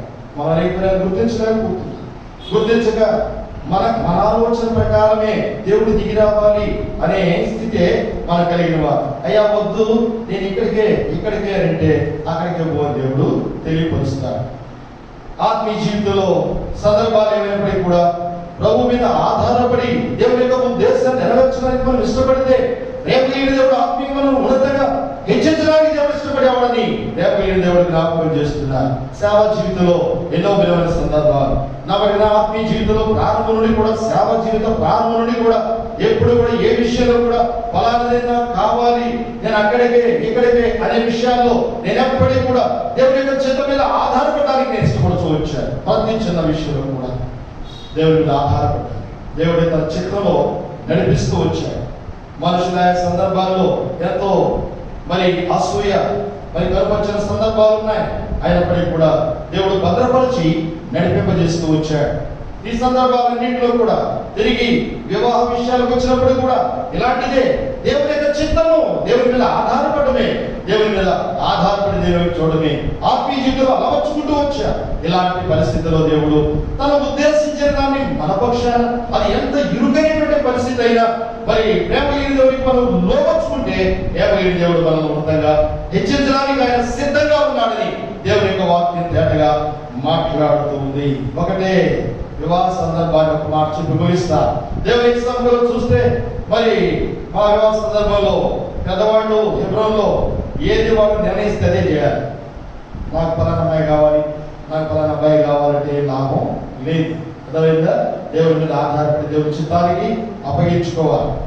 సరే, పెద్దలు పిలిచి అగస్టిన్ గారు చెప్పారు, శాంసన్ నీకు పలానా అమ్మాయిని చేయాలనుకున్నా నువ్వు ప్రార్థన చేయి అని చెప్తారు. ఖచ్చితంగా చెప్తారు. సిస్టర్ చెప్తారు, బ్రదర్స్ చెప్తారు. చెప్పినప్పుడు మనం వీరే చూపించి ఏదైతే దేవుడి చిత్తం వాళ్ళు కూడా బలవంతం చేయరు, కానీ ప్రార్థన చేయి, ప్రభు తన చిత్తం నీకు బయలుపరిచి చెప్పు, లేకుంటే లేదు. ఇదే కొన్నిసార్లు నాతో చెప్పినప్పుడు నేను చెప్పినప్పుడు సరే నా ముఖం చూశాడు. ఆయన చాలా మనుషుల ముఖం చూచి, వాళ్ళ ముఖ కవళికలు చూచి వాళ్ళ హృదయంలో ఏముందో ఖచ్చితంగా చెప్తాను, ముఖానే చెప్తాను. అందువల్ల ఎవరంటే అగస్టిన్ గారు కథ చెప్పారు, దేవుని దగ్గర ఉన్నారు. సరే అన్నాడు. నా ముఖం చూసి నేనేమి ఆయన చెప్పినప్పుడు నేను సంతోషంగా అవుతానే ఉన్నా. నాకు అర్థమైంది అన్నాడు. ఏంటంటే ఆమె నీకు ఇష్టం లేదు, నాకు అర్థమైంది, అయినా ప్రార్థన చేయాలి. చూడండి, చెప్పడం ఎందుకు, ప్రార్థన చేయడం. సరే ఇప్పుడు ప్రార్థన చేయమన్నారా, ప్రార్థన చేస్తాను.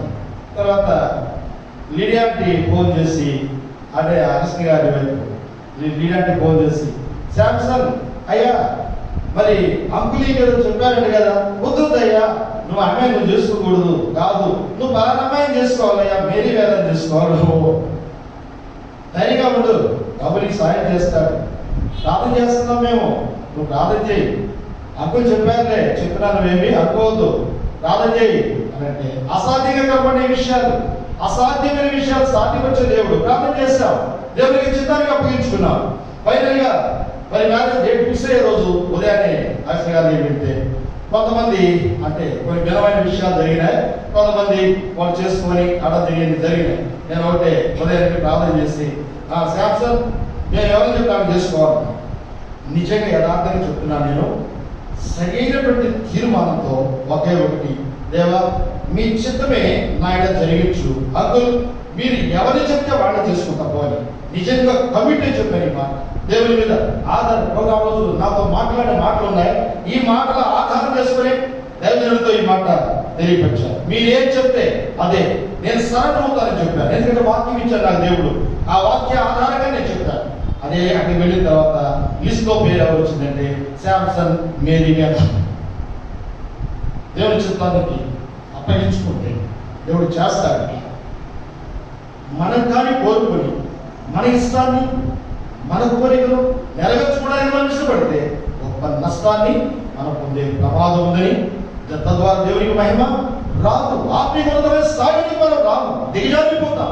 అందుకనే ప్రేమ దేవుని చిత్తానికి మనం అప్పగించుకోవడం చాలా అవసరం. ప్రియుల ఆయన చెప్పిన మాటకు విధేయత మనం చూపించాలి, మన మాటకే దేవుడి విధేయత చూపించాలి అని అనుకోవడం చాలా తక్కువ అని దేవుడి వాక్యం వివరిస్తుంది.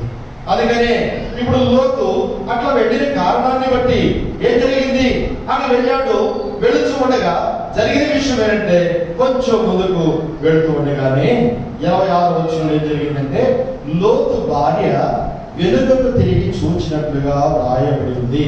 అంటే అవిధేయత వలన వారు పడిపోయినట్లుగా మనలో ఎవరినో పడిపోకుండా ఆ విశ్రాంతిలో ప్రవేశించడానికి మనం జాగ్రత్త పడాలి అంటే ఆత్మీయ జీవితంలో సంపూర్ణమైనటువంటి విధేయతమైన జీవితాల్లో కలిగి ఉన్న అవసరమైన సత్యాన్ని ప్రేమ దేవుడు జ్ఞాపకం చేస్తున్నాడు. 17వ వచనం ఏం చెప్పాడు, నువ్వెక్కడ వెను తిరిగి చూడవద్దు. 17వ వచనంలో చెప్పిన మాట. తిరిగి 26వ వచనంలో చిత్తంతో ఏం జరిగిందండి అని అంటే లోతు భార్య ఏం చేసినట, వెను తిరిగి చూచినది. ఉపస్తంభమైన నిర్క్షేమమైన జీవితం, నిస్సారమైన జీవితం. ఉప్పు నిస్సారమైతే దేనికది పనికిరాదు. కొత్త నిబంధనలో ప్రభువు యేసుక్రీస్తు వారు పలికినటువంటి మాట 5వ అధ్యాయంలో కొండ మీద ప్రసంగంలో, ఉప్పు నిస్సారమైతే అది దేనికి పనికిరాదు, బయట పారవేయబడి మనుషుల చేత త్రొక్కబడిగా దేవుని యొక్క వాక్యం తెలియపరుస్తుంది. అలాంటి నిస్సారమైనటువంటి జీవితాలను కలిగి సాగిపోవడం దేవుని యొక్క ఉద్దేశం కాదు ప్రియుల. ఆత్మీయంగా ఉన్నతమైన స్థాయిలో మనం వచ్చడమే దేవుని యొక్క ఉద్దేశం. ఆ ప్రేమ దేవుడు తన చిత్తంలో నీవు నేను కూడా ఆయన మాటలు విధేయత చూపించి మనం సాగిపోతే ఆ ప్రేమ దేవుని యొక్క మరి విశ్రాంతిలో మనం ప్రవేశించి ఆ దేవునికి మహిమకరంగా మన జీవితాల్లో ఉండడమే దేవుని యొక్క ఉద్దేశం. ఈనాడు ఎక్కడ తప్పిపోయిన స్థితి మన జీవితాల్లో ఉందో అది ప్రభు పాదముల చెంత పడవేసుకొని క్షమాపణ కోరుకోవడం చాలా అవసరమని ప్రభు జ్ఞాపకం చేస్తున్నారు. అందుకే దేవుని యొక్క వాక్యంలో ఆ మాట మనం ఎరగదు ఏంటంట, అవిధేయత అనేది ఆత్మీయ జీవితంలో గొప్ప నష్టాన్ని కలుగజేస్తుందని, అది ఆత్మీయ జీవితంలో దేవుని యొక్క చిత్తాన్ని దేవుని యొక్క ఉద్దేశాన్ని నెరవేర్చదు కానీ దేవునికి సంతోషాన్ని కలిగించదని దేవుని యొక్క వాక్యం మాట్లాడుతుంది. హెబ్రీ పత్రిక 6వ అధ్యాయం రండి, దేవుని యొక్క వాక్యం మనం చూస్తూ వెళితే హెబ్రీ పత్రిక 6వ అధ్యాయం మాట మనం చూడగలం. హెబ్రీ పత్రిక 6వ అధ్యాయము ఇక్కడ మనం చదువుతాం. హెబ్రీ పత్రిక 6వ అధ్యాయం 8వ వచనం చూడండి. 7వ వచనమా 6, 7 వచనాలంతా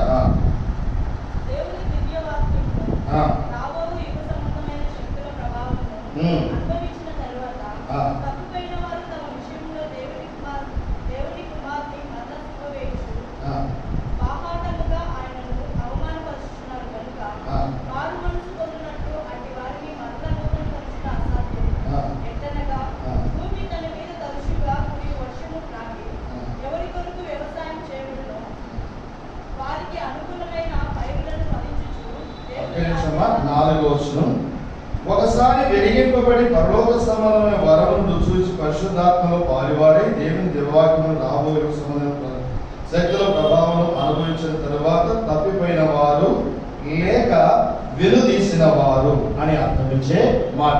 దేవుని యొక్క సముఖంలో చూస్తూ వెళ్తే తప్పిపోయి వెలుదీస్తే దేవుని కుమారుడి మన సిలువకు అప్పగించడం మాత్రమే తిరిగి దేవుని సంతోషపెట్టలేని భిన్నమైన స్థితి మన జీవితాల్లో కలిగి సాగిపోతున్న విధానమని ప్రియమైన దేవుడు జ్ఞాపకం చేస్తూ వస్తున్నా.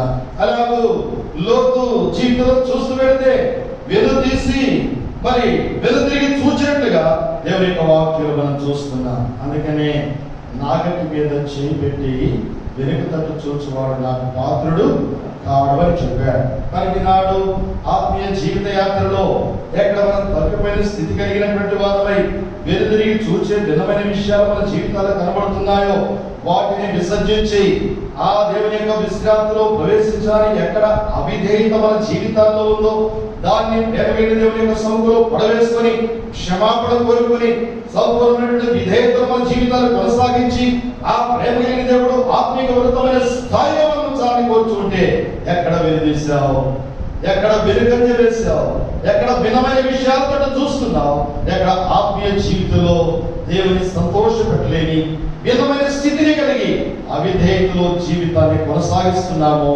ఓసారి ప్రశ్న వేసుకొని ప్రభు పాదముల చెంత పడవేసుకొని మోరియాలో మన ఆత్మీయ జీవితాలు యోగ్యమైన విధానంలో కట్టుకొని విధేయతలో ఉండి ఆ దేవుని యొక్క ఉద్దేశాన్ని నెరవేర్చడానికి ఆ విశ్రాంతిలో ప్రవేశించడానికి ప్రేమలేని దేవుడు నిన్ను హెచ్చరిస్తూ ఉండగా మన అవిధేయతతో కూడిన విషయాలన్నీ కూడా అది ఏమైనా కావచ్చు, బాహ్యంగా రహస్యంగా మరి వ్యక్తిగతంగా జీవితంలో దేవుని ఇంటిలో దేవుని యొక్క పనిలో దేవుని యొక్క పరిచర్యలో దేవుని యొక్క కార్యాల్లో ఎక్కడ విధేయత తెలియనటువంటి విషయాలు మన జీవితాల్లో కలిగి నష్టపోతుందో ఇవన్నీ కూడా ప్రభు దగ్గర పడవేసుకొని క్షమాపణ కోరుకుని ఆ పరిశుద్ధమైన బలలో చేయి వేయాలని ప్రియమైన దేవుడు జ్ఞాపకం చేస్తున్నారు. అలా కాకపోతే ఆయన హెచ్చరిక ఏంటంటే మరి ప్రభు శరీరం అని వివేచింపక తిరిగిరాగువాడు తనకు శిక్షావిధి కలుగుటకే.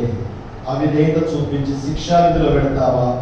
విధేయత చూపించి సరి చేసుకొని ప్రభు మీరు కొన్ని ఆత్మీయ స్థాయిలో నేను ఉండడానికి, ఆ విశ్రాంతి నేను అనుభవించడానికి, నా ఆత్మీయ జీవితంలో మీ చిత్తానికి నేను అప్పగించుకొని ముందుకు సాగే విషయాల్లో ఎక్కడో వెను చూస్తున్నాను ప్రభు, వెనుకంజ వేస్తూ వచ్చాను ప్రభు. మీరు కోరినటువంటి మీ చిత్తానికి నేను అప్పగించుకోలేక నా ఉద్దేశాన్ని నెరవేర్చుకోవడానికి ఇష్టపడుతూ వచ్చిన విషయాలు నా వ్యక్తిగతమైన అంతరంగ జీవితంలో, నా సమాజపరమైన జీవితంలో, నా కుటుంబ జీవితంలో కూడా ఉన్నాయి ప్రభు. దాన్ని బట్టి నేను శాంతి పొందలేకపోతున్నాను, విశ్రాంతి అనే జీవితానికి నేను సాగిపోతున్నాను. ఆత్మీయంగా మీరు కోరిన స్థాయిలోనికి దాకా దిగజారిపోయిన స్థితి నా జీవితంలో ఉంది ప్రభు అని క్షమాపణ కోరుకొని ఆ పరిశుద్ధమైన బలలో చేయవేసి ఆయన కోరిన విశ్రాంతిలో ప్రవేశించినట్లుగా ప్రభు మనకు సహాయం చేయనుగాక. ఆత్మీయంగా నీవు నేను అబ్రహాము వలె ఇతరుల కొరకు విజ్ఞాపన చేసే జీవితాలు కలిగి, అది మాత్రమే కాదు ప్రియులారా, లోతులాగా మరి దేవుని మాట వెనక అవిధేయత చూపించక తిరిగి వెనుకంజ వేసి వెనుదట్టు చూసే భిన్నమైన విషయాలు ఎక్కడ మన జీవితాల్లో తొలగిస్తున్నాయో ఇవన్నీ కూడా ఒప్పుకొని క్షమాపణ కోరుకొని యోగ్యమైన దానిలో ఆ పవిత్రమైన పరిశుద్ధమైన బలలో చేయివేసి మనలో మనము జీవగలవారమై సాగిపోనట్లుగా ప్రభు సహాయం చేయనుగాక. ఆ విశ్రాంతిలో ప్రవేశించడానికి మన అవిధేయతలన్నింటినీ కూడా క్షమించే మరి సంపూర్ణమైనటువంటి విధేయత కలిగిన యేసుక్రీస్తు వారి వైపు చూస్తూ ముందుకు సాగినట్లుగా ప్రభు మన సిద్ధపరచునుగాక. ప్రార్థన చేసుకుందాం.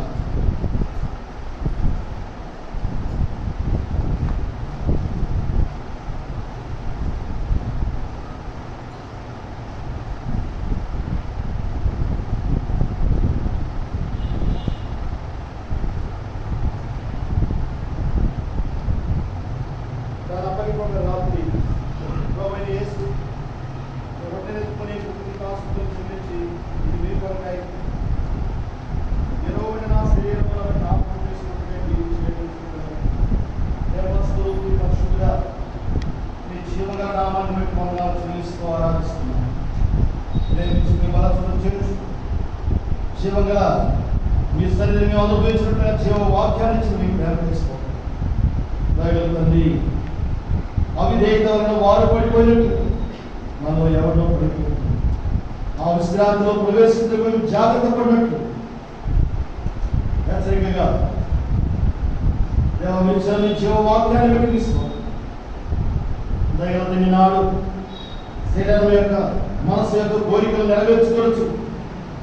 స్వభావస్థంగా దైవతకు పాత్రులై ఆత్మీయ వ్యక్తిగత జీవితాల్లో శాంతి లేక, సంతోషం లేక, నెమ్మది లేక జీవితాలు కొనసాగించే ప్రతి వ్యక్తిని ప్రేమించి అయ్యా రండి వివాదం తీర్చుకున్నారని ప్రేమ ఆహ్వానం ఇచ్చిన ప్రేమామయుడు శిలువలో వేలాడినటువంటి దేవాది దేవుడు ఆ విశ్రాంతిని ఇవ్వడానికి, శాంతిని ఇవ్వడానికి అవిధేయతలో ఉన్న మానవుని కొరకు విధేయుడు క్రూరమైన శిలువలో వేలాడి మీ సొంత ప్రాణాన్ని బలిగా ఇచ్చారు. మీ ప్రేమకు సాటి ఎవరు? ఈ సత్యాన్ని ప్రతి బిడ్డ కూడా ఎరుగినట్లు ఎవరు తమ జీవితాన్ని మీ తూర్పులు గడుచున్నారు, ఎవరు మరణ భయం ఏడ్చబడుచు, ఎవరు దేవ శరీరం యొక్క మనసు యొక్క కోరికలను నెరవేర్చుకోవచ్చు. ఉగ్రతకు పాత్రలు దయగల తండ్రి అటు ఉగ్రత వారి పాత్రలు కావడం ఇష్టం కాదు, కానీ దేవ మీ శాంతిని, సంతోషాన్ని కూడా అనుభవించాలి. వారి నిమిత్తమే రిక్తులపై తగ్గించుకొని లోకానికి వచ్చావని సత్యాన్ని ఎరిగి తమ హృదయాల్లో ఇప్పుడే మిమ్మల్ని ప్రభువుగా రాజుగా వారు ప్రతిష్ఠించుకున్నట్లు తమ పాప విషయమై పశ్చాత్తాపం ఉంది.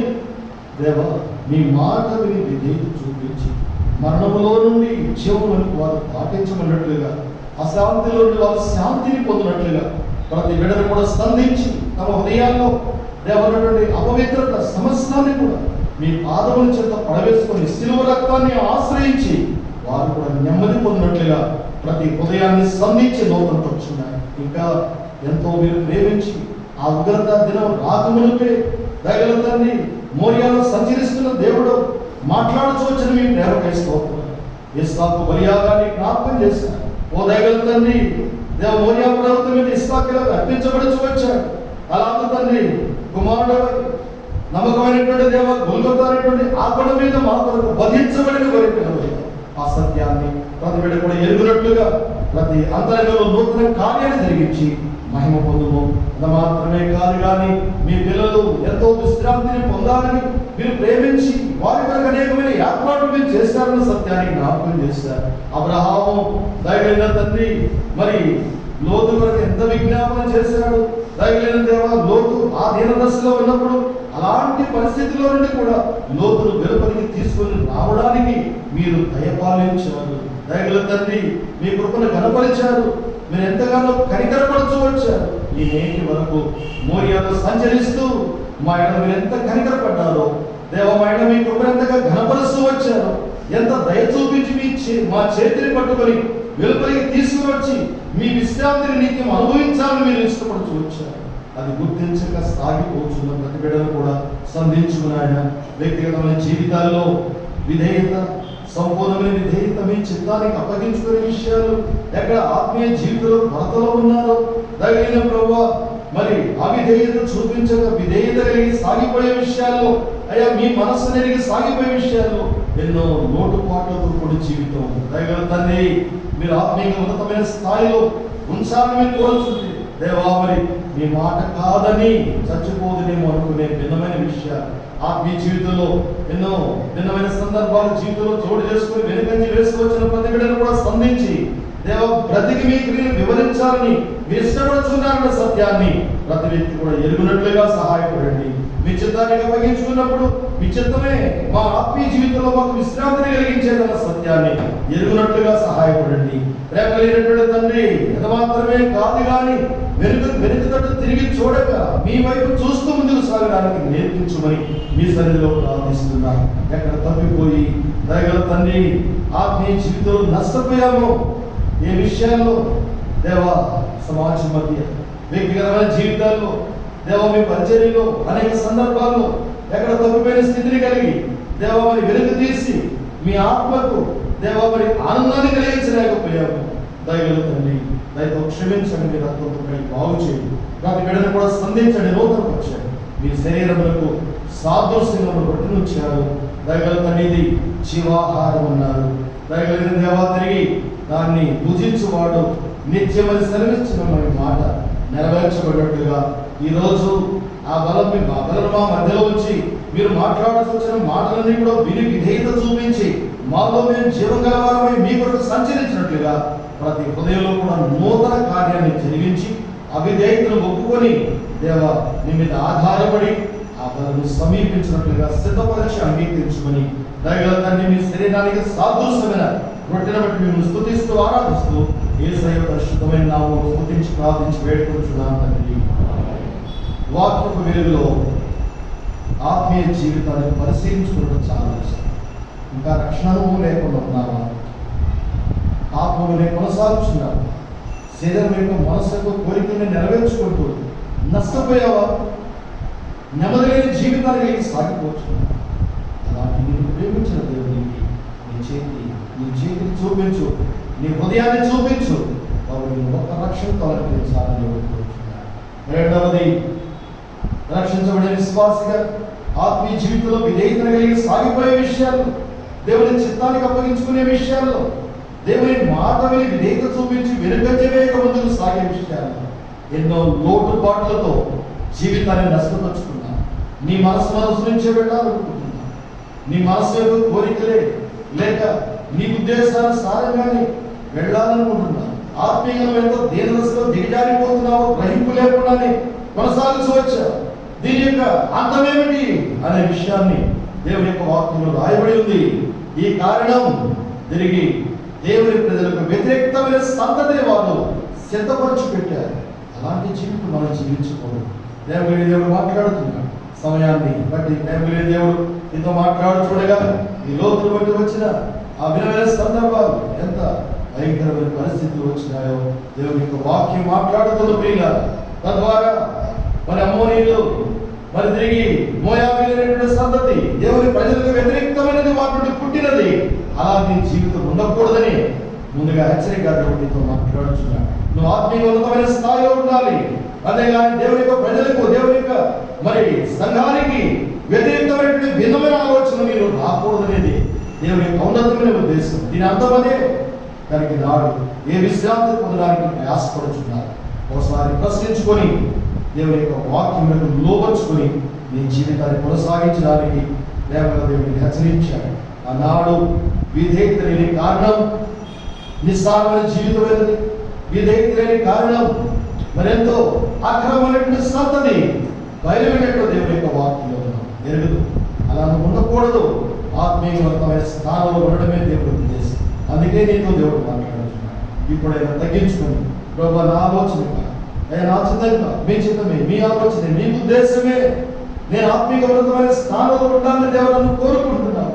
అయ్యా నేను ఎరగను, నేను తక్కువ వెనుకంజ వేసిన నా ఆలోచనే ఉంది. దేవుడు క్షమించు. మీ కొరకు యోగ్యమైన సంతతి నేను తీసుకుని రావడమే మీ ఉద్దేశం. బ్రతికి మీ క్రియలు వివరించడమే మీ ఉద్దేశం. నేను ఇంతకాలం గుర్తించలేకపోయాను. నన్ను క్షమించను. పడవేసుకో, సహాయం చేస్తాను. సిద్ధంగా ఉన్నవారు వాక్యపు వెలుగులో వాక్యం యొక్క గ్రహింపు నీ జీవితాన్ని ఉంచుకుంటారు. యథార్థంగా యేసుతో హృదయాన్ని నీ జీవితాన్ని సరి చేసుకోవడానికి ఇష్టపడుతుంది. ఎంతవరకు మోయాలో నీ జీవితంలో వెనుకంజ వేసుకోవచ్చిన భిన్నమైన సందర్భాల్లో కొనసాగుతూ వచ్చిన భిన్నమైన సందర్భాలు ఎలాంటివైనప్పటికీ దయగల దేవుని మధ్య సంచరిస్తూ నీతో మాట్లాడి నేను ఆత్మీయ ఉన్నతమైన స్థానంలో తేవాలనే దేవుడు ఇష్టపడుతున్నాడు. నువ్వు తగ్గించుకుంటే ప్రభుని ఆశ్రయిస్తాను. సిద్ధంగా ఉంటే ఈ చేతిని కనపడాలని పైగా చూయించు. రాత్రి మీదకి వచ్చినప్పుడు చిన్న ప్రమాణం తీసుకొని రకవారికి పంపించు. రక్షణ అనుభవం లేకపోతే ఎక్కడ నీ జీవితంలో నెమ్మది లేని స్థితి కలిగి ఉన్నావు. నిన్ను ప్రేమించిన వేలాడుచు వేసుకోవచ్చు. అయ్యా నన్ను కనికరించింది, రక్తంతో నన్ను కడుగు, నన్ను పవిత్రపరిచి నేను విశ్వాసం ఉంచుతున్నాను, నన్ను మరణంలో జీవనం తెస్తానన్నావు. నన్ను కనికరించయ్యా, రాబోయేప్పుడు నన్ను సహాయం చేస్తాను. సిద్ధంగా ఉన్న వారి చేతిని నన్ను చూపించండి. పాపం మీద వచ్చినప్పుడు చిన్న ముక్కు తీసుకొని పక్క వారికి అందించండి.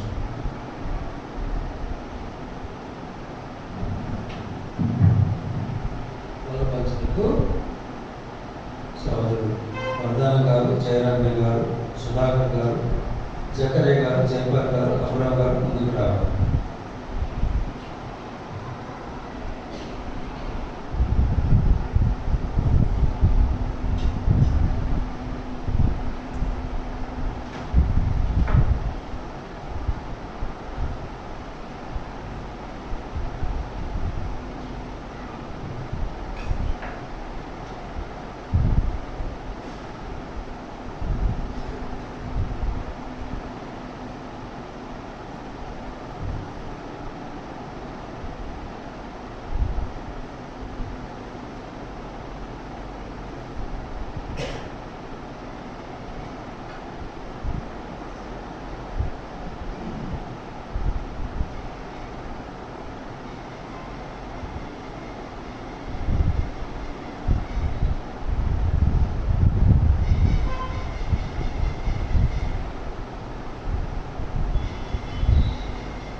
సిద్ధంగా ఉన్నవారు మీ చేతిని కనుగొనాలని చూపించింది.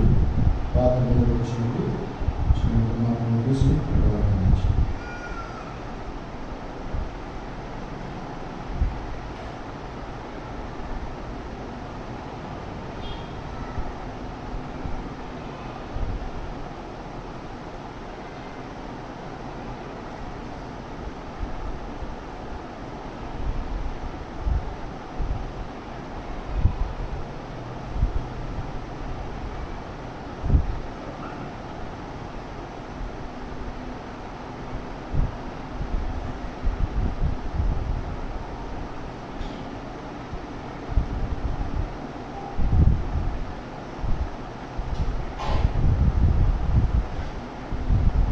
ఇంకా పరమాత్మైన అభివృద్ధి మీ చేతిని కనుగొనాలని ప్రయోగించండి.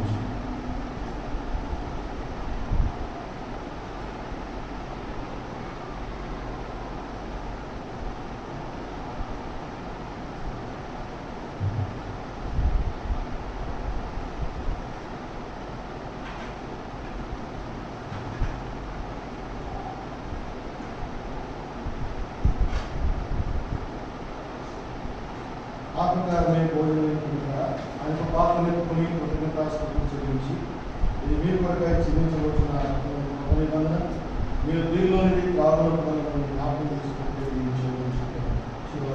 ప్రేమించి కలవరిశిలో ఆఖరి రక్తాన్ని కాళ్ళగా కాచి వేసి వచ్చిన ప్రేమమూర్తి పాపం దావులు కడిగి వేసి తెలుసుకోవాలి. మీ అమూల్య రక్త ధారాలను తెలుసుకోవాలి. ఈ రక్తానికి సాదృశ్యం రసాలను తెలుసుకోవాలి.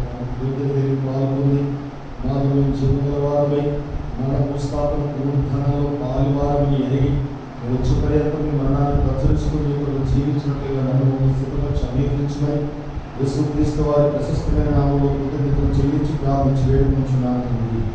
సిద్ధంగా ఉన్నవారు చేతి కనబడాలని తలపెట్టి పైగా చూపించండి. పాత్ర మీదకి వచ్చినప్పుడు చిన్న చుక్క మాత్రమే తీసుకొని దయచేసి వారిని కూడా అందించండి.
సిద్ధంగా ఉన్నవారు మీ చేతిని చూపించింది. పొరపాటు అందరికీ మీ చేతిని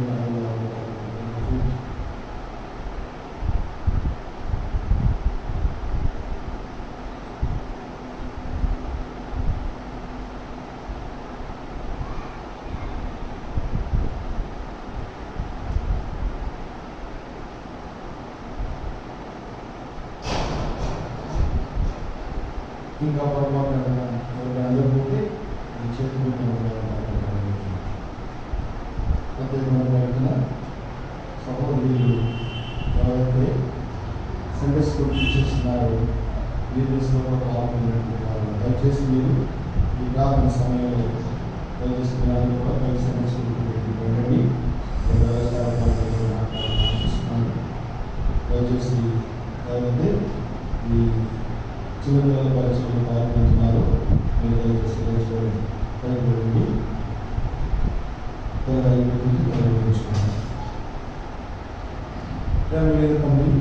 ఈ ఘనమైన నామాన్ని ఆరాధించి పూజిస్తున్న సందర్భిస్తున్నా ప్రేమించి ఈ వద చుట్టూ నన్ను సమకూర్చి జీవుల వాక్యం నుంచి నన్ను మమ్మల్ని హెచ్చరించి సముద్రాలు దయగలిగిన తండ్రి మా ఆత్మీయ జీవితాలు కట్టుకుని మీరు వెంబడించినట్లుగా నన్ను మమ్మల్ని సిద్ధపరచండి. అర్థమైన విషయాలకు మూలంగా ఉంది దేవా మీరు స్థాయిలో నేను మమ్మల్ని ఉంచాలని మీరు కోరుచున్నప్పుడు దేవా అవిధేయతల జీవితం నష్టపరుచుకునే వారినే కాక ఆత్మీయంగా ఉన్నతమైన స్థాయిలో ప్రతి వ్యక్తులు వివరించి మీరు ధైర్యం సంగతిని మీరు తీసుకుని రావాల్సిన జీవితాల్లో ఎన్నో విధమైన విషయాలు మీరు హెచ్చరిక చేస్తున్నారు. అవి ఎదురు వారిపై వివేకం చూపించి దేవాలయందరూ చూడక మీ మీద ఆధారపడి మీరు చూసుకుని మీరు సాగుతుగా నన్ను అందరినీ ప్రస్తుతం ఏర్పాటు ఉంచుకోవాలి. వాక్యాన్ని అనుసరించి ఎవరు విశ్రాంతి పొందే దీర్ఘస్థలో ఉన్నారు వారు కూడా కుమారుడికి దేవులై మీరు విశ్వాసం నుంచి అంతరంగాలు పశ్చాత్తాపం బిడ్డలలో సంపూర్ణ రక్షణతో అలంకరించి దేవాలయ మీకు నుండి వారు మీ కొరకు ఎవరైనా తీర్మానాలు మీరు సాగుతుంచారు. దేవాలయ వారి పిల్లలు ఆత్మ జీవితాలు పరిశీలించుకుని బలంలో చేయలేగలిగిన తరపెట్టినట్టు తీసుకోవాలి. దేశ పాల్గొని వారిని కట్టపరుచుకున్న వారు అయ్యా మరొక తరుణాన్ని వారికి దయచేయండి. శిక్షాలు పాత్రలు కాకున్నట్టుగా దేవ క్షమాపణ కోరుకుంటూ మీ సంధికి వస్తున్నాను. తరుణాన్ని దయచేసి దేవ నూతనపరచడం మీ సంధిలో ప్రార్థిస్తున్నాను. మా తండ్రి మీకు మీకు అసలు సామర్థ్యాన్ని చూపిస్తుండగా ఈ ప్రాంతాల్లో మీ సంకల్పంలో ఎవరైతే ఉన్నారో అంటే వారందరినీ కూడా ఏలవేసి మీ సంధికి తెచ్చుకునే మీరు రాజ్యంలో సిద్ధపరచు. అలా విశాలపరచు మీ కార్యం జరిగించమని మీ సంధిలో ప్రార్థిస్తున్నాను. మా తండ్రి ఎప్పుడో జ్ఞాపకం చేసుకున్నాం. దేవస్థానంలో జరిగే ప్రత్యేకత ఆశీర్వాదంగా చేయండి. శ్రీరామ ఉద్దేశాలు ఏర్పడే వ్యక్తులు కూడా శ్రమించుకోవచ్చండి. దైవజనులు కన్నీటితో మోకాళ్ళతో చేసుకోవచ్చని పరిచర్య విమోచన నిర్వహణలో కొనసాగించబడినట్లుగా ఆత్మదేవ మీ ఆత్మ కార్యాన్ని జరిగించి న్యాయవంతులకు న్యాయం తెలిసి ఆత్మ నాయకులను లేపి మీ కార్యాలు జరిగించుకుని సంఘంలో ప్రార్థిస్తున్నాను. మా తండ్రి విశ్వాసంతో మనకు చూడని దయచేసి మీ కార్యాలు జరిగించి తిరిగి ఆయా ప్రదేశాల్లో ప్రార్థించడం కోరిన మా పిల్లలను తిరిగి జ్ఞాపకం చేసుకుని మీ సంఘంలో ప్రార్థిస్తున్నాం. దయచేయండి. మా దేశంలో భాషా దేశాల్లో జరిగినటువంటి పరిచర్య సమస్తాన్ని ఆశీర్వాదించి సువార్తల ద్వారాలు విడిపడుచున్న పరిస్థితులు రగిలిన మా ప్రభావ తిరిగి మీరే జ్ఞాపకం చేసుకొని మీ కుమారుడు విరివిగా ప్రకటించబడి అనేక రక్షణలకు వచ్చినట్లుగా మీ కార్యాలు గ్రహించుకొని సంఘంలో ప్రార్థిస్తున్నాం. నిశ్చితమైతే ముందు దినాల్లో మీకు మోరియా నుండి మీ రాజ్యస్వార్త విరివిగా ప్రకటించడానికి మీరు ద్వారాలు తెరచి మీ నామాన్ని హెచ్చించుకోవాల్సిందిగా మీ సంఘంలో ప్రార్థిస్తున్నాం.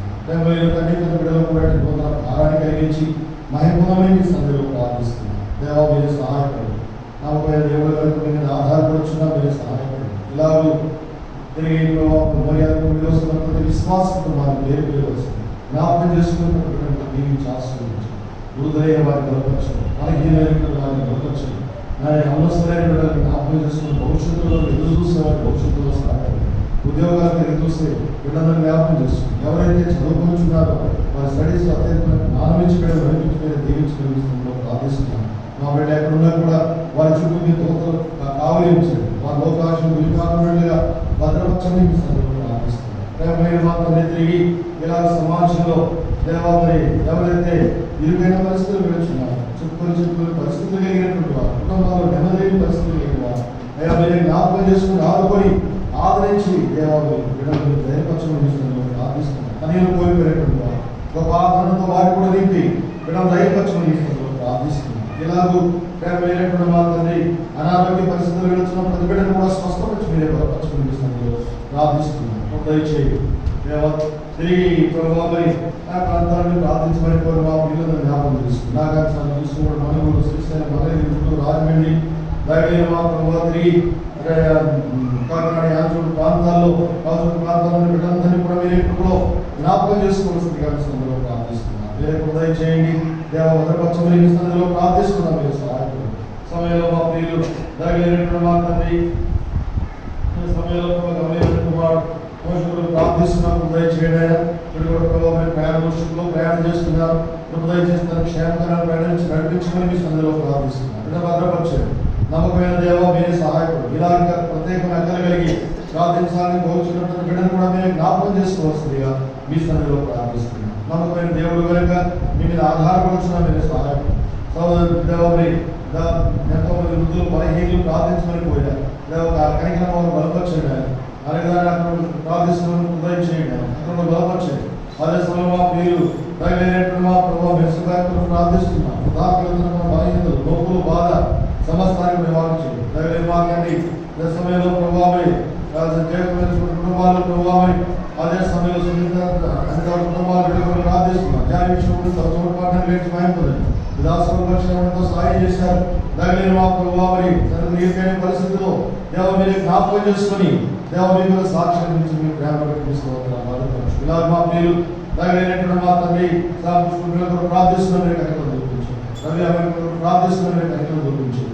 ఇలాగే మా ప్రియులు ఎందరైతే ప్రత్యేకమైన అక్కడికి ప్రార్థించాలని కోర్చి వచ్చారు, ఇది వారి అక్కలని కూడా తీర్చవలసిన దేశంలో ప్రార్థిస్తున్నాం.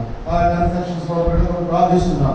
మోరియా తరుణంగా బ్రాంచెస్ లో జరిగే పరిచయం అంతా కూడా ఆశీర్వాదంగా చేసుకుని మనం హెచ్చించుకోవాల్సిందిగా సందులో ప్రార్థిస్తున్నాం. వ్యవసాయ గృహ నిర్మాణం ఏర్పాటు సహాయపడినా దేవ మీరు కొంత ఫౌండేషన్ వేయడానికి సహాయం చేసిన విధంగా కూడా తోడ్పాటు అందించండి. ఆటంకాలను కూడా తొలగించండి. మీ సొంత సమయంలో మందిని కూడా కట్టడానికి అనుకోవచ్చు ప్రార్థిస్తున్నాం. తగిన మాత్రం మీ చిన్నమైతే ప్రభావమై మారేడు ప్రాంతాల్లో కూడా దైవస్థానం గృహం కొంత మనం చేస్తున్నారు. ప్రభావం తోడ్పాటు మీ చిన్నమైతే చివరిలో ప్రభావం దైవస్థానం ప్రారంభిగా మీరే జ్ఞాపకం చేసుకున్నారు. పరిచయం బలపరచబడిన ప్రార్థిస్తున్నాం. ఇలాగా బ్రాంచెస్ లో జరిగే పరిచయం అంతా కూడా దీవెనకరంగా చేయండి. ప్రచారమైన వారి అనేకులు సిద్ధపరచండి. ఇలా మీ వీటి ద్వారా మీ పరిచయం బహుగా విస్తరించినట్టుగా మీ కార్యాలు జరిగించమని మీ సన్నిధిలో ప్రార్థిస్తున్నాం. ఆయన సహాయపడండి. మీ చిన్నమైన పరిచయం కొరకు సిద్ధపరచండి. ప్రత్యేక కూడికలు ఆశిస్తున్నాం. దాని విషయాలు కూడా సహాయపడవలసిందిగా సన్నిధిలో ప్రార్థిస్తున్నాం. సహాయపడండి.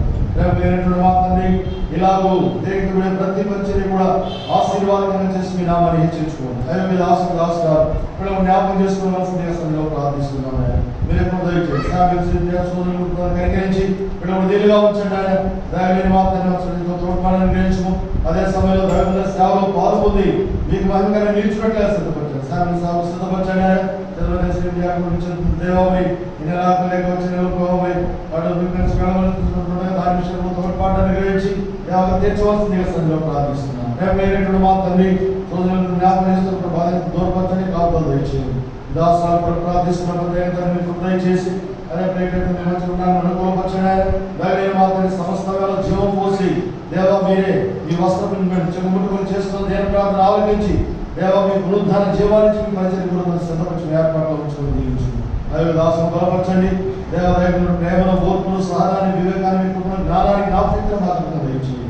మీ ప్రజల మీద దేన పరిచయం చేయనట్టుగా మమ్మల్ని సిద్ధపరిచి మమ్మల్ని అంగీకరించండి. మీకు ఇష్టమైన విధానం మలుచుకోండి. ప్రేమ కలిగిన తండ్రి ఇప్పుడు దయచేయము. దేవ మీ ప్రజలతో కలిసి మీ కార్యాలు చేయనట్లుగా మమ్మల్ని అందరినీ సిద్ధపరిచిన ఏర్పాట్లు ఉంచు. సమాజంలో బాధ్యులైన స్త్రీలు కూడా వారి బాధ్యతలో నమ్మకం ముందు సాగునట్టుగా సిద్ధపరిచిన ఏర్పాట్లు ఉంచున్నాము. ఇలా సహకారులుగా పునః బిడ్డను కూడా మీరు జ్ఞాపకం చేసుకుని అనేకులు ప్రభావం మీ ఆత్మీయ పరిచర్యలో పాలువారై దేవ మీ మహిమను చాటునట్లుగా మీరు సిద్ధపరిచి అంగీకరించండి. మహిమ కలిగిన దేవుడు వరకు మీ మీద ఆధారపడుచు మీ కృపా కనికరముల నామాన్ని బట్టి కనపరుస్తూ ఎవరైతే ప్రత్యేకమైన కలిగి ప్రార్థించాలని కోరుచు వచ్చారో అటు బిడ్డలందరినీ కూడా జ్ఞాపకం చేసుకొని దీవించుకొని మీ దయాసములకు అప్పగించుకుంటూ మీ మీదనే ఆధారపడుచు యేసుక్రీస్తు వారి ఘనమైన నామములో స్తుతించి ప్రార్థించి వేడుకొంచున్నాం తండ్రి.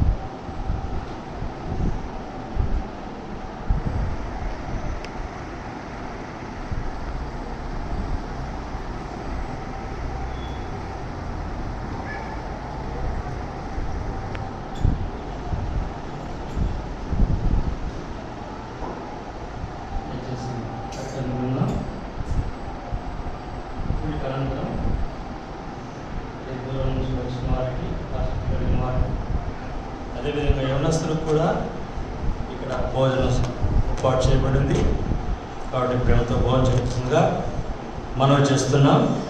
కూడిక అనంతం యథావిధిగా మరి 1 నుంచి 2 వరకు యవనస్తుల కూడిక ఉంటుంది. యవనస్తులైన వారందరూ కూడా దయచేసి ఉండాలని ప్రభు పేరిట మనం చేస్తున్నాం. మంగళవారం యథావిధిగా 6:30 గంటలకు సంఘ ప్రార్థన. బుధవారం గత వారం ప్రకటించిన రీతిగా సాయంత్రం 6:30 గంటలకు సహోదరుల కూడిక ఉంటుంది, గమనించాలని మనం చేస్తున్నాం. మరి అదేవిధంగా గురువారం సాయంత్రం 6:30 గంటలకు బైబిల్ పఠనం ఉంటుంది. శనివారం మరి 9:30 నుంచి 12:30 వరకు మరి ఉపవాస ప్రార్థన ఉంటుంది. దయచేసి ఈ యొక్క కోరికల కొరకు ప్రార్థించండి. మరి ప్రభు చిత్తం అయితే వచ్చే ఆదివారం 9:30 గంటలకు మనము ఆరాధనలో చేరి వస్తాం. మరి ప్రత్యేకమైన ప్రకటనలు గమనించాలని మనం చేస్తుంటున్నాం. సంఘముగా, వ్యక్తిగతంగా, కుటుంబంగా, విశ్వాసులుగా మీరు చేసిన ప్రార్థన ఫలితంగా గత సోమవారం బంగారుపల్లెంలో మరి దేవుడు మనకి ఏదైతే స్థలాన్ని అనుగ్రహించాడో ఆ స్థలంలో మరి సోమవారము పనులు ప్రారంభించడం జరిగింది.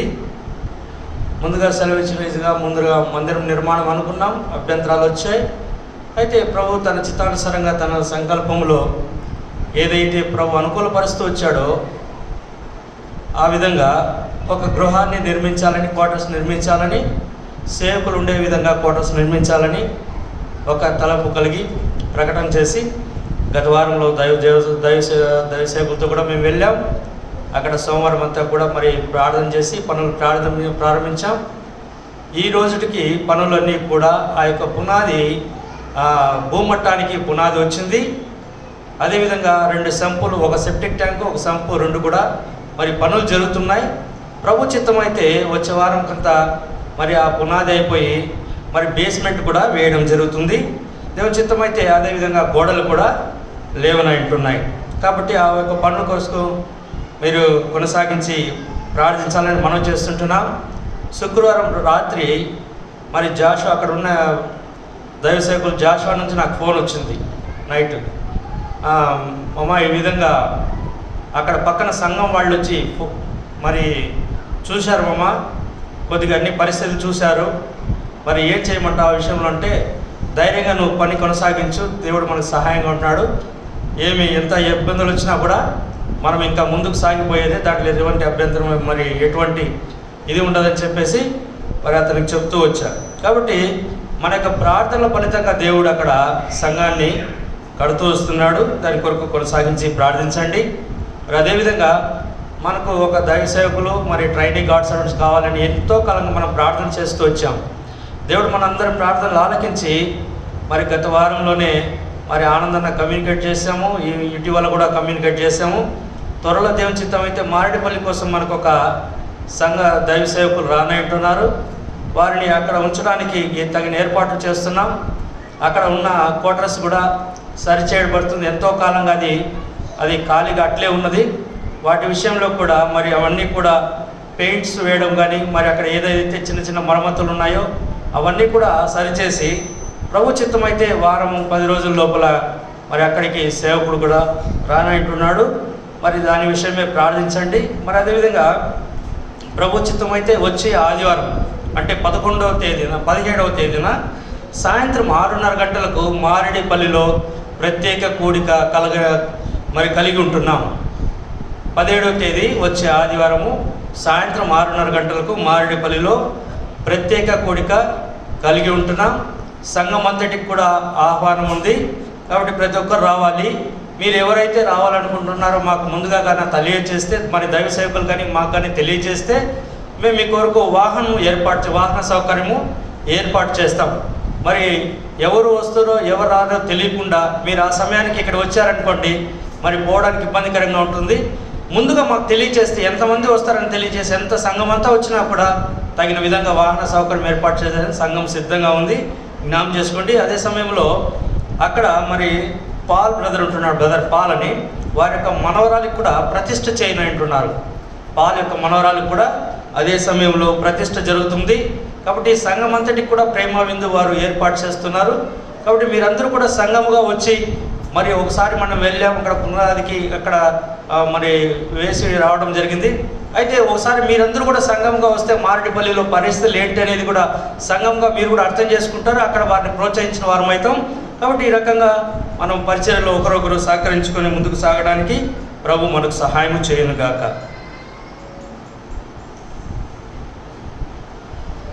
దయచేసి గమనించండి. ఇప్పుడు ప్రకటించిన ప్రకటనలు అందరూ కూడా విన్నారు కదా. విని వాటిని అనుసరించడం చాలా అవసరం. వారంలో జరిగే కూడికల్లో దయచేసి అందరూ కూడా పాల్పొందండి. సంఘ ప్రార్థన కూడికలో, బైబిల్ పట్టణంలో, ఉపవాస ప్రార్థన కూడికలో తప్పనిసరిగా పాల్పొందాలని ప్రభు పేరిట మనవి చేస్తున్నాం. మరి స్త్రీల కూడిక ఇంతకు ముందు లేదు, దాని తర్వాత ప్రకటిస్తాం. తప్పనిసరిగా నీ కూడికల్లో పాలు పొంది ఆత్మీయ మేలు పొందాలని ప్రభు పేరిట మనవి చేస్తున్నాం. ప్రత్యేకంగా మరి వచ్చే ఆదివారం సాయంకాలం మారేడుపల్లిలో ప్రత్యేకమైన కూడికని అన్నారు కదా. ఒక బాధాకరమైన విషయం ఏంటంటే సమాజాల్లో జరిగే విషయాలు, ఎవరైనా గొప్పవారు ఏదైనా పెండ్లి లేకుంటే మరి పుట్టినరోజు ఇలాంటివి ఏదైనా చేస్తే, గొప్పవారు చేస్తే అందరూ వెళ్తారు. గొప్పవారు చేస్తే, కొంచెం దీనదశలో ఉన్న వాళ్ళు ఎవరైనా చేస్తే అందరూ వెళ్ళడానికి ఇష్టపడరు. అది సరైంది కాదు. ఆయన ఒక మాట అన్నాడు, అన్న నా స్వయంగాతో మాట్లాడింది మీతో చెప్తున్నాను అన్న, మేము ఎన్నోసార్లు మరి మోరియాకు వచ్చాం, మోరియా విశ్వాసంలోకి వచ్చాం, కానీ మా దగ్గరికి ఎవరు రావడానికి ఇష్టపడరు అని అన్నాడు. ఆ మాట అనకుండా ఉండడానికి సంఘంగా మనం అందరం కూడా అక్కడ వెళదాం. దయచేసి రండి, అందరం వెళదాం. అందరిని ప్రేమతో ఆహ్వానిస్తాం. ఆయన అన్నాడు ఎంతమంది వచ్చినా పర్లేదన్న. నేను అన్నాను అంటే వాడు మరి స్థాయి నాకు తెలియక అడిగాను, అయ్యా మరి ఎంతమంది రావచ్చు అని అంటే, అన్న సంఘం అంతా వచ్చిన అందరికీ నేను భోజనాన్ని సిద్ధం చేస్తాను, ప్రేమ ఎందుకు పెడతాం, తప్పనిసరిగా మా ఇంటిని అందరూ దర్శించాలన్న. దయచేసి మరి ఈ విషయాన్ని ప్రతి ఒక్కరు కూడా మనసుకు తీసుకోండి. ప్రతి ఒక్కరు కూడా మరి ఆ కృతజ్ఞతా కూడికలో పాలు పొందవలసిందిగా ప్రభు పేరిట మనవి చేస్తున్నాం. మీరు వచ్చేటువంటి వారు మరి ముందుగా తెలియపరిస్తే అనే మాట, అందరూ రండి, అందరికి ఆహ్వానం. అందరూ రమ్మన్నారని ఎవరు రాకుండా ఉంటే మరి వెహికల్ ఇక్కడ మరి అరేంజ్ చేస్తే ఏమవుతుంది, వేస్ట్ అయిపోతుంది. అట్లా వేస్ట్ అయిపోవాలని కాదు, కానీ మీరు కుటుంబాలుగా కొన్నిసార్లు మేమైతే నాకు తెలిసి ఏమైనా సంఘాల్లో కొన్నిసార్లు రిస్ట్రిక్ట్ చేయాల్సి వస్తుంది. ఎందుకంటే మొత్తం కుటుంబాలతో చెక్కితే అందరికి వ్యాన్లు స్థలాలు చాలక కుటుంబానికి ఇద్దరే రండి అని చెప్పే దినాలు వస్తాయి.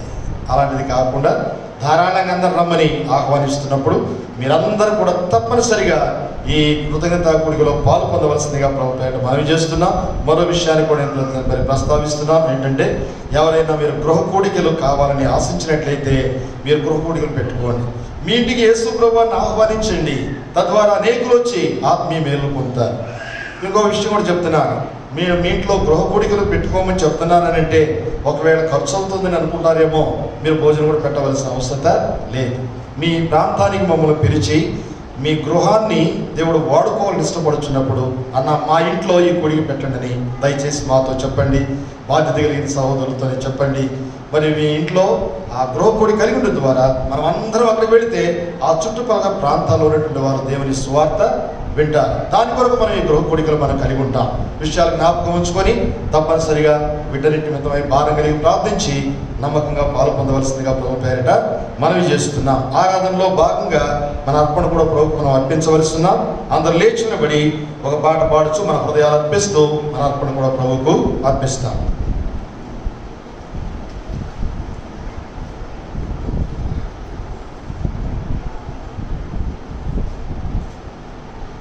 ఉన్నత స్థలములపై నెక్కించి చూపించు.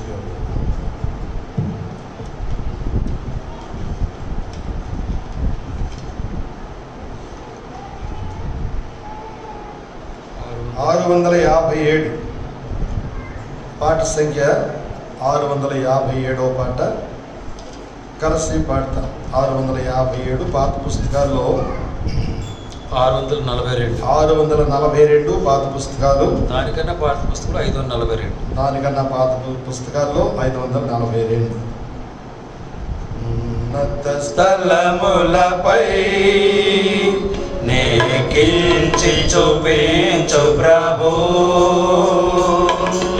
ఎనదగిన మహారక్షణ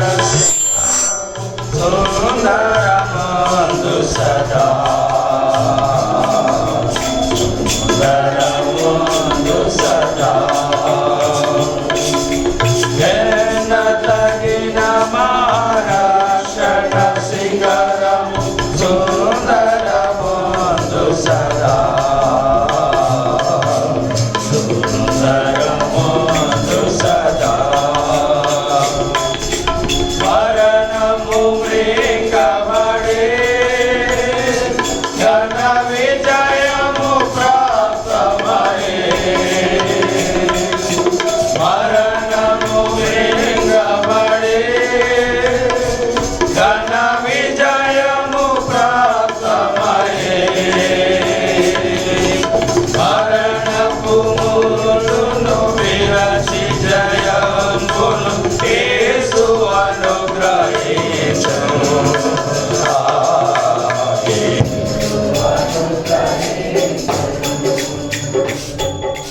మరణపు ములును విరచి జయమును యేసు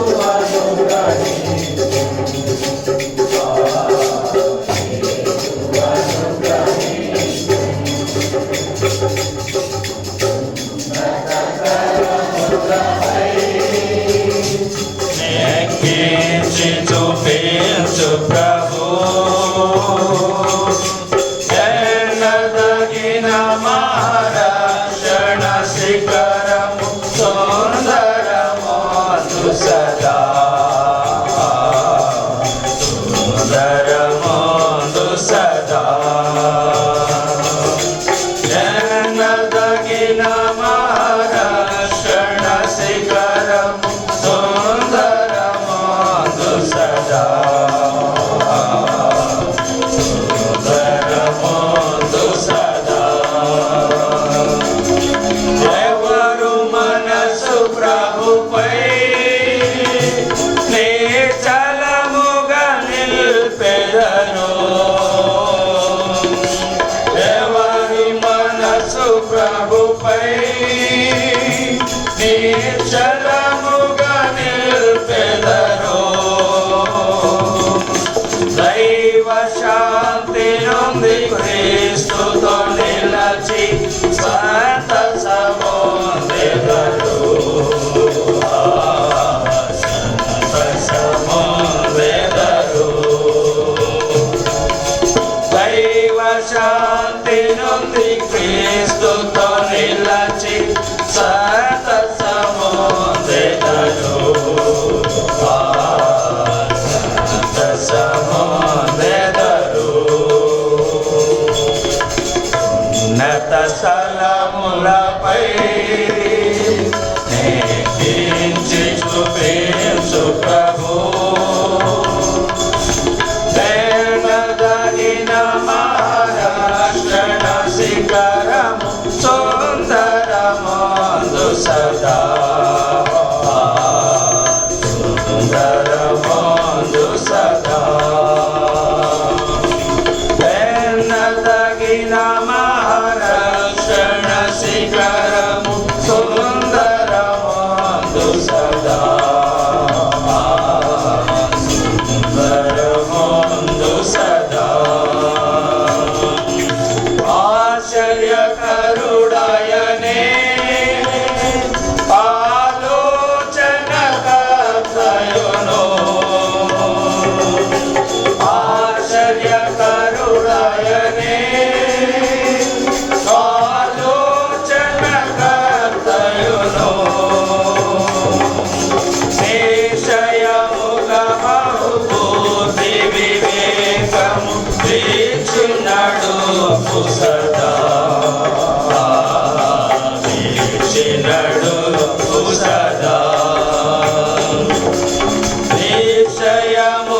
బుద్ధి వివేకము వీచినడు పుసదా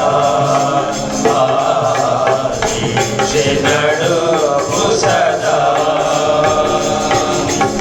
ఉన్నత స్థలములపై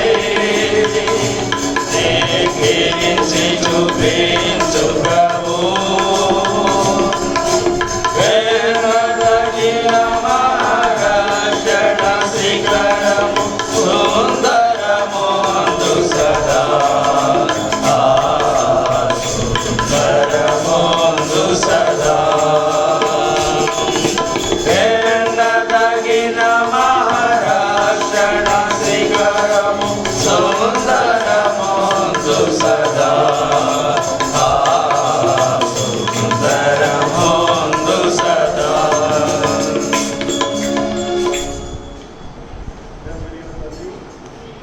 ఈ నమ్మకత్వానికి స్తోత్రాలు చెల్లిస్తూ ఆరాధిస్తున్నాం.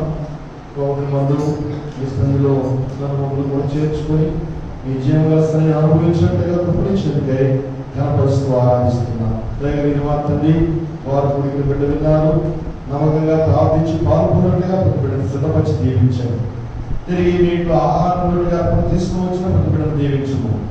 ఆకాశ వాటిని నిలిపి ప్రజలను ఇస్తానని దీవెనలు వారి మీద కుమరిస్తానని చేస్తూ వచ్చిన వాగ్దానాలు అందరి పట్ల నెరవేర్చి మీ దీవెనతో పొందబడిన చిన్నవారి పెద్దవారి ప్రతి ఒక్కరిని కూడా మీ దీవెనతో నీకు పంపించండి. మరలా వారి కృతజ్ఞతలు చెల్లించి గుమ్మంలో ప్రవేశించేంత వరకు దయగలిస్తానని అందరితో వచ్చి మీరు మహిళపడండి. ఎవరితో కూడా ప్రతి ఒక్కరు పాల్గొన్నట్టుగా సిద్ధపరచండి. మీ ఆశీర్వాదాలతో కూడా నింపుమని యేసుక్రీస్తు వారి ఘనమైన నామములో స్తుతించి ప్రార్థించి వేడుకుంటున్నాను తండ్రి. తండ్రి దేవుని ప్రేమ ప్రభువైన క్రీస్తు వారి కృపా సమాధానములు పరిశుద్ధాత్మక ఎడతగిలి అన్యుల సహవాసం సమాధానం ఆశీర్వాదం దీవెనలు చేరుకున్న మనకు సర్వలోక ఆయన ప్రేమించే పరిశుద్ధులకు తోడైన బలపరిచి ఆశీర్వదించి నడిపించుకునే గాక.